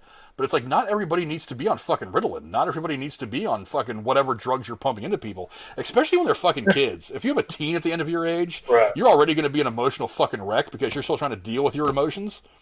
You're trying to figure out how to process them all. So it's like, why the fuck would you go give a kid drugs that are going to fuck up the way their brain deals with emotion? That doesn't make any sense to me. Well, whenever I was going through high school, it was early 2000s. And, even back then, if you couldn't focus in class, they didn't stick you on a pill. Your old man beat your ass until you paid fucking attention in school. Now we just shove pills down our kids' throats until they don't know what sex they are, and they end up looking like some sort of weirdo Frankenstein thing that goes and shoots a place up. This is all this is. We have a mentally ill society, and we shut down the asylum, so we can't send them nowhere anymore. And we have to tolerate every lifestyle and decision because, I love trees. I'm a dog. I'm a bird. And we can't call out crazy anymore until crazy snaps and goes and shoots up a mall or a school or a nightclub or whatever it may be. By next week there's going to be 2 to 3 more of these stuff like this, and they always have the same factors. Mentally ill, antidepressants. They weren't popular. They were the weirdo. Every one of these go from Columbine to the Aurora, Colorado shooters. They're always the outcasts, the weirdos, the ones that they weren't quite right in the head. Why? Because mom and dad stuck them on pills and screwed them up. I mean, when are we going to start calling a spade here? I do have to say, Drunken Drew made a good point in the chat. It's easy to hate guns until you wish you had one. What do they say? Guns are like condoms. You rather have it and not need it than need it and not have it. There you go. Hey, Frank, I'm going to take off because I'm getting sleepy. So, you're getting sleepy? You were the one that was asking me earlier if there was going to be a post show. That's... What? You might get kicked out of that New World Order if you're tapping out for a match, your pal. You know what I'm saying? They might make you turn that shirt in, so you might want to watch out. Well, you said you rather be part of the wolf pack, so I mean, I'm Oh part yeah, of, I'm Wolfpack for life, baby. You know, red and black over here. but I mean, I'm part of the B team, so You are. See, you recognize that. That's the important part, is that you understand your place in all this. Rose can't Yes. seem to figure it out. well, I mean, hey, we can't be all. I mean, we're SmackDown. We're SmackDown. Well, hang until- on, wait, hang on. Casey's on the A show and the B show, so is he like a B plus player here? Because he's like in the middle. I agree with that. Yeah, maybe. I would say that I'm a starter and he's a bench player. Oh, He stands for bench. Actually, no. Actually, it's easier to say that about the Rose because he's the one that always comes on later in the show just to get a shout out. So I'm the starter, and the Rose is the bench guy that comes in as like a defensive replacement in the ninth inning because you don't have anything better for him to do. Well, there you go. but Harushan Chu says, Casey, you're on the D team. So that's what you go, pal. Sorry. I'll be giving him the D in a little bit. Well, I noticed. I noticed that he typed little d. So you're giving him the little d. Drew, Hey, Drew, you know, you might want to get that clip of Casey saying he'll give him the D too. 'Cause we can use that one, so clip it. oh, I mean, it doesn't matter if it's the little D because I mean, if they don't complain about it, apparently you know how to work it. But I'm not going to Casey, confirm or you are- deny it. Casey, you are a walking soundboard. You know that, right? Like you Yeah, just I clip know. after, Oh, I know. and that's what I love about you, buddy. You just keep on going with those shenanigans. It's all good. I'll talk to you guys later. I'm gonna head out.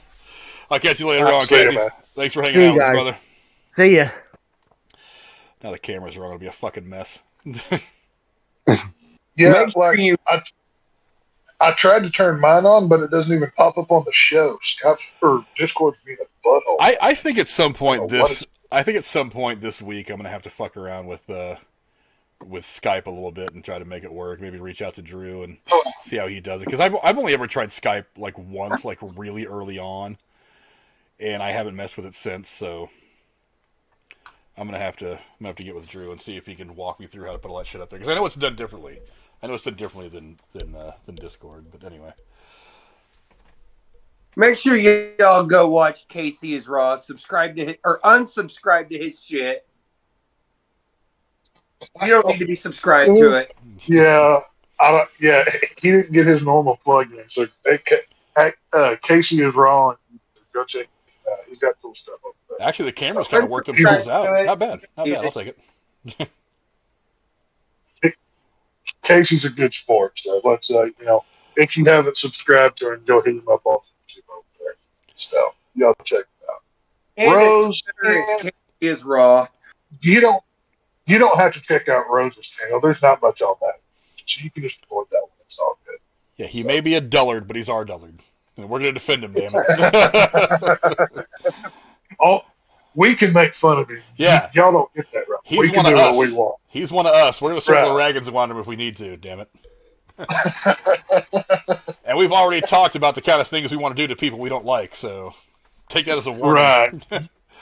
Right. I got about You 5 see minutes. what we do to the ones we like. I got about 5 minutes or so before I wrap this up. Before we do, about 5 minutes, I'm going to do the big drawing for $25 in free movie tickets. Right now, it's Bullseye. He was the first in. Arushin Chu, then Gatekeeper Drew, then Arushin Chu again, then the Rapussy, and then, because the Rose can't type his own name, then Aru again, and then 6535. Thank you guys for supporting the channel tonight. We very much appreciate it, especially you, Aru. That was very generous of you. So a couple more minutes to get in your donations if you want to get a shot at $25 in free movie tickets. I don't know. What were you saying earlier that you would go see if you got $25 in free movie tickets? Who, me? Either one of you. Let's start with you, Tex. I'm going to save it for the Munsters, and then I'm going to invite Frank and make him go with me, and make him sit through that movie, and he's going to love it. And he's going to come on, and he's going to apologize to the great Mr. Rob Zombie. Well, like I said, I want the movie to be awesome. It's just that trailer was awful. I mean, dude, go to if you guys get a chance, if you care to do it, go to Christian Harloff's YouTube channel. He's one of the guys that kind of inspired me to even start doing my shit anyway back in the day, like Collider Movie Talk. But he did like a review of the trailer, and like his was like, really? Is this what the fuck you gave me for $40 million? It didn't look good to me. I think it's purposefully like that, though. I think it's purposely like that. I mean, Rob Zombie's he's bringing that camp, that cheese that the monsters were, and I think this movie is going to surprise some people. Like, I mean, plus, I mean, most trailers are not even cut by the actual people who make the movies. Trailer houses do that, right? So who knows what this movie could be? I don't know. I'm hopeful, though. I can't wait to see it. Like I said, I want it to be great. I want Winnie the Pooh, Blood and Honey to be great. I have a feeling both these movies are going to be awful. I'm going to go to all these movies opening weekend, excited for what I'm going to see. But I'm a realist. Seeing what I've seen, I'm pretty sure these movies are going to be awful. The one that I really want to be good, honestly, is The Munsters. It's like I fully expect that Winnie the Pooh movie to be awful. But the one I really want to be good is The Munsters, because I mean I watched a lot of that shit in syndication back when I was a kid in the '80s, and my dad grew up watching all that shit, so I get my love for that stuff from him. Drew apparently doesn't want any money, so we're going to go ahead and take Drew's name out of here. So basically, it's going to be Aru. It's going to be Aru versus everybody else. Aru versus everybody. That's Aru what it's going to be. Versus everybody. Aru says no, keep Drew's name in your mouth. All right, well, everybody who has their name in it, y'all put in the chat what are y'all going to see? Are you going to save it for, some big Marvel film coming up, or like what movies are y'all looking forward to this year? I mean, hit us up on that chat wall there. Now, if I had to pick one, I would wait and see what they was going to do with that Winnie the Pooh flick, because that one it's really caught my attention. Now, do I believe it's going to be in theaters? There's a 98% chance it ain't going to be. Yeah. Would I hold out for that extra 2%? Yes, I would. I think, this is basically a Sci-Fi Channel movie that caught some attention. Like, I compare this Winnie the Pooh movie to much like the Sharknado movie, the very first one. It hit big because it's just so odd and out of nowhere that it's probably not going to be good. Like I said, I'm expecting cheesy CGI, barely a script, and it's just going to be, one of those popcorn movies, one of those cult movies that you just laugh at and have fun. I think. You got to think, sometimes it's those oddball movies that strike gold. Let's see. We got Thomas in the chat says Avatar. Is that coming out this year, or is that next year? I think it comes out later this year, or maybe no, it's next year. Next year. Is it next year? I thought so. I wasn't for sure. Rose says, "I'll take my brother to the new Dragon Ball superhero movie next month." Oh, okay. I didn't know they had a new Dragon Ball Z movie. Well, that's because you're a fucking nerd, Rose. I have not been a big fan of Dragon Ball stuff. Most of the anime stuff just goes right over my head. It doesn't really do it for me. I love that other people love it. You know what's funny is I was talking to Jeremy the other day, and I was on him about the anime stuff, because him and a couple of his buddies got together, and I just kind of let him quarterback a show one day about anime. Now I know shit about anime, so all I did was sit back and produce it, and I let him and his dudes talk about it. And I think Rose was on that one as well, but I was talking to him about it the other day, and he was like, "Dude, I blew my fucking load on that show." He's like, "I watched anime." He's like, "But as far as the in-depth analysis of all this shit," he goes, "Dude, I don't have that much." He's like, even just once a month, I'd be struggling to find anything to talk about. So I've been telling him, I was like, "Dude, you've got friends that are into it." I was like, "Just get together and just just Google 2 or 3 anime stories and just talk about it for an hour and a half." Put your thoughts out there. Do some reviews of specific shit. It doesn't have to be like the news stories that I usually kind of cover. It's like just review some specific thing. But I don't know. I'll definitely I'll find a way to get some more anime stuff on there because that show went off really well, and people do message me every now and again. They're like, "Hey, what's the plan on a new anime thing?" So maybe I'll work something out. I'll work something out, even if, whether it's with Jeremy or not, because I know he's got a lot of time. Like him and his girlfriend are trying to build their Twitch stuff. They're doing a lot of gaming and stuff like that, and he's obviously he's on here with me almost every Thursday. So yeah, there's stuff. There you go. But as we start to wrap this thing up. First off, I want to see what you fuckers click on, so I'm going to click on the taco because I'm Mexican. Let's see. 53% of you have clicked on the taco. 27% of you have picked on the eggplant. 20% of you picked the poop emoji. And nobody's going for the peach? Really? It's like a symbol of a butt. There you go. So nobody's picking the peach so far, but hey, whatever. 15 of you have voted. I'll leave that in the chat till right about time to wrap up. So I clicked on taco because I'm hungry. But that's besides the point. But okay, I am now officially closing off all the donations. Thank you to all the guys that, well, I mean, you can still donate, but thank you to all the people who donated, trying to support the channel and get a chance to win yourself some money. So here's what I'm going to do. I'm going to change it up a little bit. I'm going to give away two $25. So here's how this is going to work. Let me switch screens real quick. Okay, so here are all the people that are in there right now. It's Bullseye, Aru, the Ripus, Aru, 6535. That's way too many letters and numbers in a name. And Aru again. So here's what I'm going to do. It's going to pull, if I have this set up right, I've never done this with two names before. If I have this set up right, it's going to pull two names out of the hat. Actually, it's going to pull two names out of the magic 8-ball. Holy crap. Drew just said no one takes the butt here. That's good. Oh, goodness. Let's see. Names in the draw is 6. So, hopefully it will spit out two names. I don't know if it'll spit I've never used the 8-ball like this before. I'm curious as to how this is going to work. So, I'm going to go ahead and click on this thing now and hope that it works the way I want it to. I may have to go to a different thing. I just very suddenly made up my mind to give away two since you guys have been so wonderful. So here comes the first one. Ballsy and the Repose! No! The Repose can't win any money. That's bullshit. Wow. No. He fucking Redo. Casey cheated. Wow. Casey cheated. Casey cheated for the Repose. Congratulations, Bullseye and the Repose. All nonsense. All nonsense, I swear. But anyway, Bullseye and the Rose. Get a hold of me, you guys. Let me know how I can send you guys this money. Obviously, PayPal is going to be the best way to do it. We'll figure something out for the Rose. But Bullseye, you guys, let me know how you want me to get you that money. I'll send you $25 in free movie tickets just so you guys can go watch, fucking Winnie the Pooh, Blood and Honey, and the Munsters, goddamn Redux, Reborn, bullshit, whatever. I swear. You know what's funny is Christian Harloff did like 3 videos about how bad that trailer was. He did his first response, and then he did like another hour-long stream with one of his co-hosts, and they talked about how bad it was. And then he was on for somebody else for a shorter video talking about how bad it was. So he did he did 3 different videos about how bad that thing is.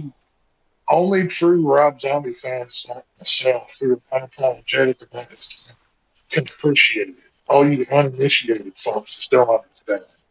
So that's all it is. It's fun. Don't enjoy perfection. Y'all keep your shenanigans going. It's all good. Oh, you got to say though, man, that trailer was just awful. It looked like something out of the '90s.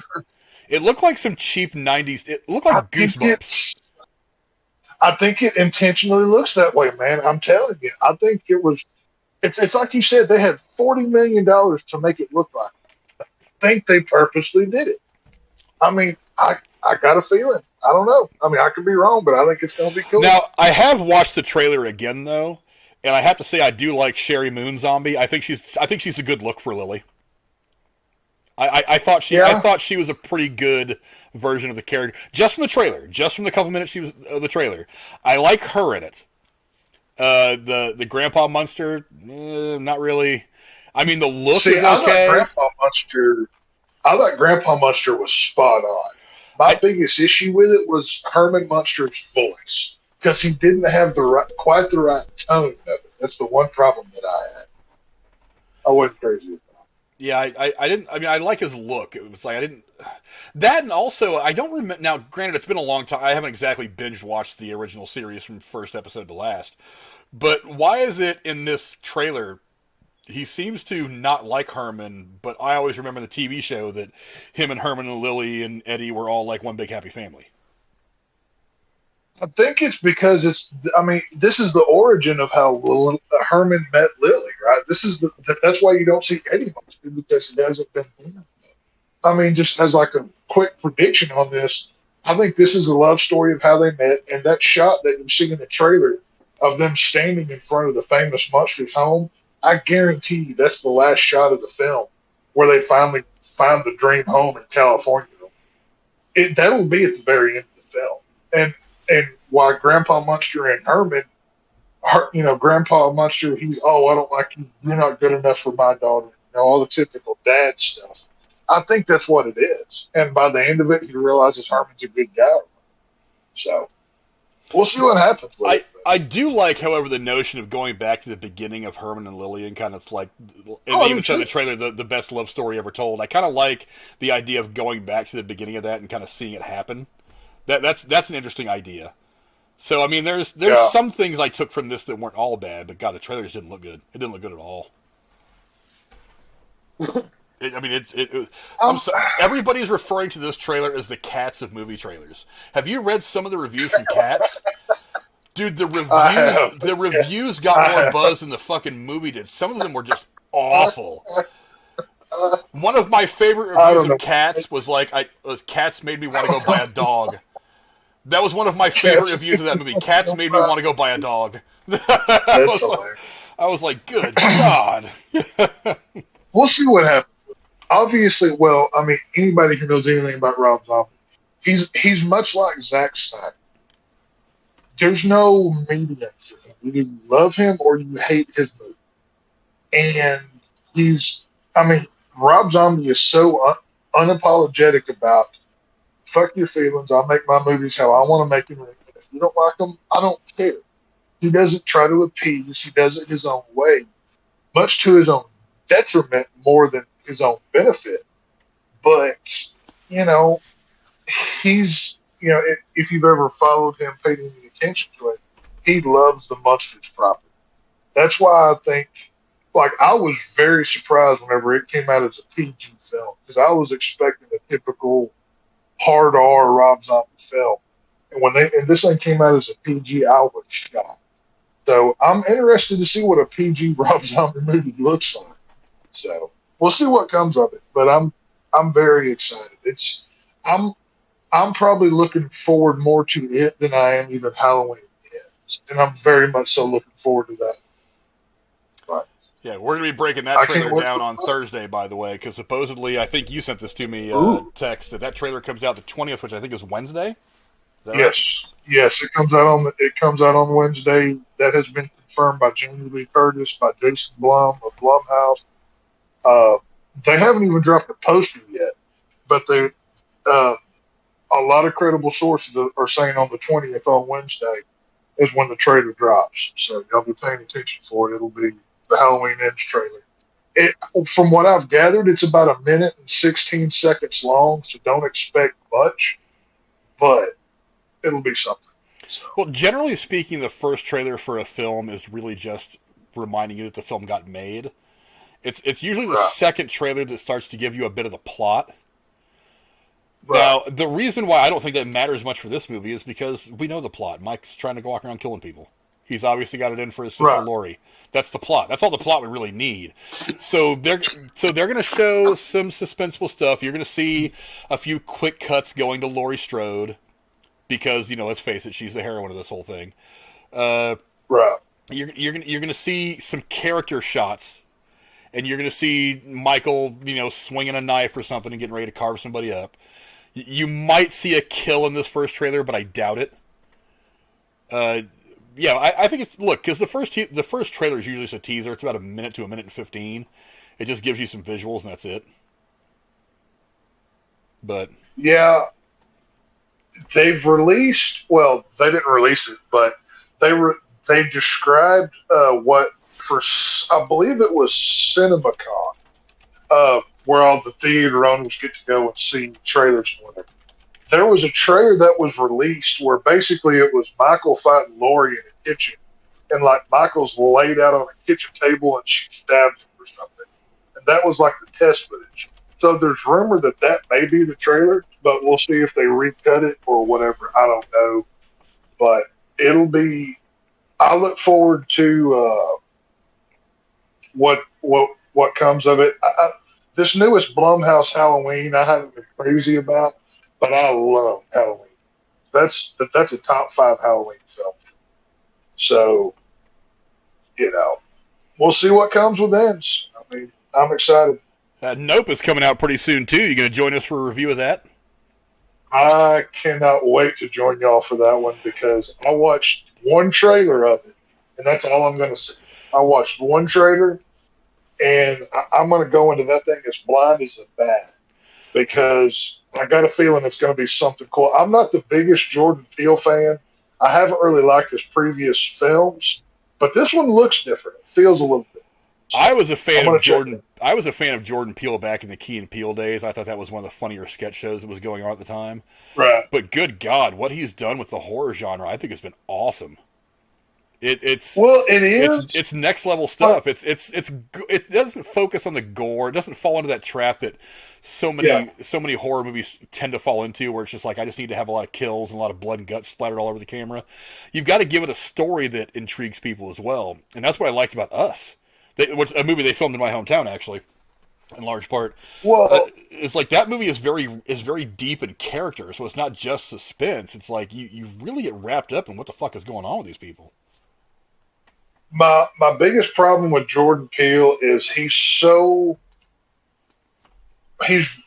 very much wrapped up in the political aspect of sneaking or putting an agenda out through his film. And obviously that's happened for a long time. But it seems very apparent in the Jordan Peele movie. So I'm curious to see what he says about it, though. Because, like I said, it feels different and it looks different. And I'm going to give it its own day in court and give it a fair chance before I judge it. But like I said, I'll be happy to join y'all and break it down, talk about it, whatever, because it looks fun. It looks cool from what I've seen from the minute of footage or whatever. So it'll be worth checking out whenever we do cover it. Yeah, I'm really excited. Actually, I just found out the other day that I'm drawing a blank on his name. The guy in the movie who played in Black Panther. Daniel. Oh, you know. Yeah. His last name starts with a K. Yeah, he starts with a K. He actually passed up on Black Panther 2 because of this film, which I find really weird. Well, I mean, you know what though? You got to respect that because it's really easy to take that paycheck in the movie that's going to make big money, but it's not so easy to turn it down to go after something that's way more artistic that's going to help put you in front of more eyeballs. So. That's a ballsy move to make. The only thing that worries me about it is he's been in the news the last year or so, not as for the same reasons as Ezra Miller, but because he's got some life coach that he takes everywhere with him that has apparently caused some chaos amongst him and his friends and his family and have made him make some odd professional decisions. Maybe this was one of them. I don't know. So that kind of worries me. But I mean, for one, I'm not necessarily going to miss his character in Black Panther anyway, because his character is really, really close to T'Challa, and T'Challa is not in this movie. So he's dead. So how do you have him in there anyway? Especially with how things went for his character at the end of the first movie. But he's a side character anyway. I mean, even if Chadwick Boseman was still with us, I don't necessarily think you would need his character. But I don't know. There's always an opportunity for him to come back in the MCU at some point. I mean, it's the Marvel Cinematic Fake Death universe, so you're always one piece of dialogue from making a miracle happen in any movie. So is it? I think Quicksilver's the only one that's actually died. Right? Everybody else is back, or I guess now Iron Man too. But he's not back yet. Two are. He's not back yet. Well, no. That's what I'm saying. Like, those are the only two that have stayed dead so far. Like, everybody else is like, oh, I'm not really dead. I'm actually here. So, I don't know. I'm not big on the Marvel movies. I don't watch all of them. I do. I love their giant world they exist in. I love the storytelling. I mean, I read comic books when I was a kid, so I love seeing it. But I did too. I'm a huge DC guy. I love comics. I'll go ahead and end this. I don't I'll go like ahead and end this poll now. Apparently, 56% of you chose taco, 25% of you chose the eggplant. That was probably the repose, and 19% of you chose the poop emoji. No love for the Georgia peach, for the symbol of the butt. Man, I dated a Georgia peach, and that didn't end well, so I couldn't pick that. Did you a couple down there in Florida, Tex? No, you already know the encounter I had with them young ladies in Florida. Well, they were from Louisiana or Florida, no Georgia. So, thank you very much. So, trying to spill my secrets on live too. What the hell? why are you trying to put me on blast for everybody to hear, man?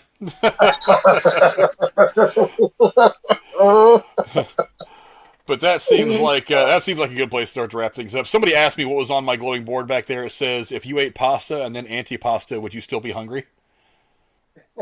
That's a good question. It is a good question. Hey, you guys know how matter and antimatter work? When they connect, they destroy each other. Was that Drew? Of course, you did the eggplant. Of course, Drew's drunk, and when he gets drunk, he gets dick on the brain, and he can't help himself. So. On the plane back, he's going to try to kick down the door to the cockpit and ask the pilot if he wants to become part of the Mile High Club. He's going to be like, pitch or catch, man. It's up to you. I just want to be in the Mile High Club.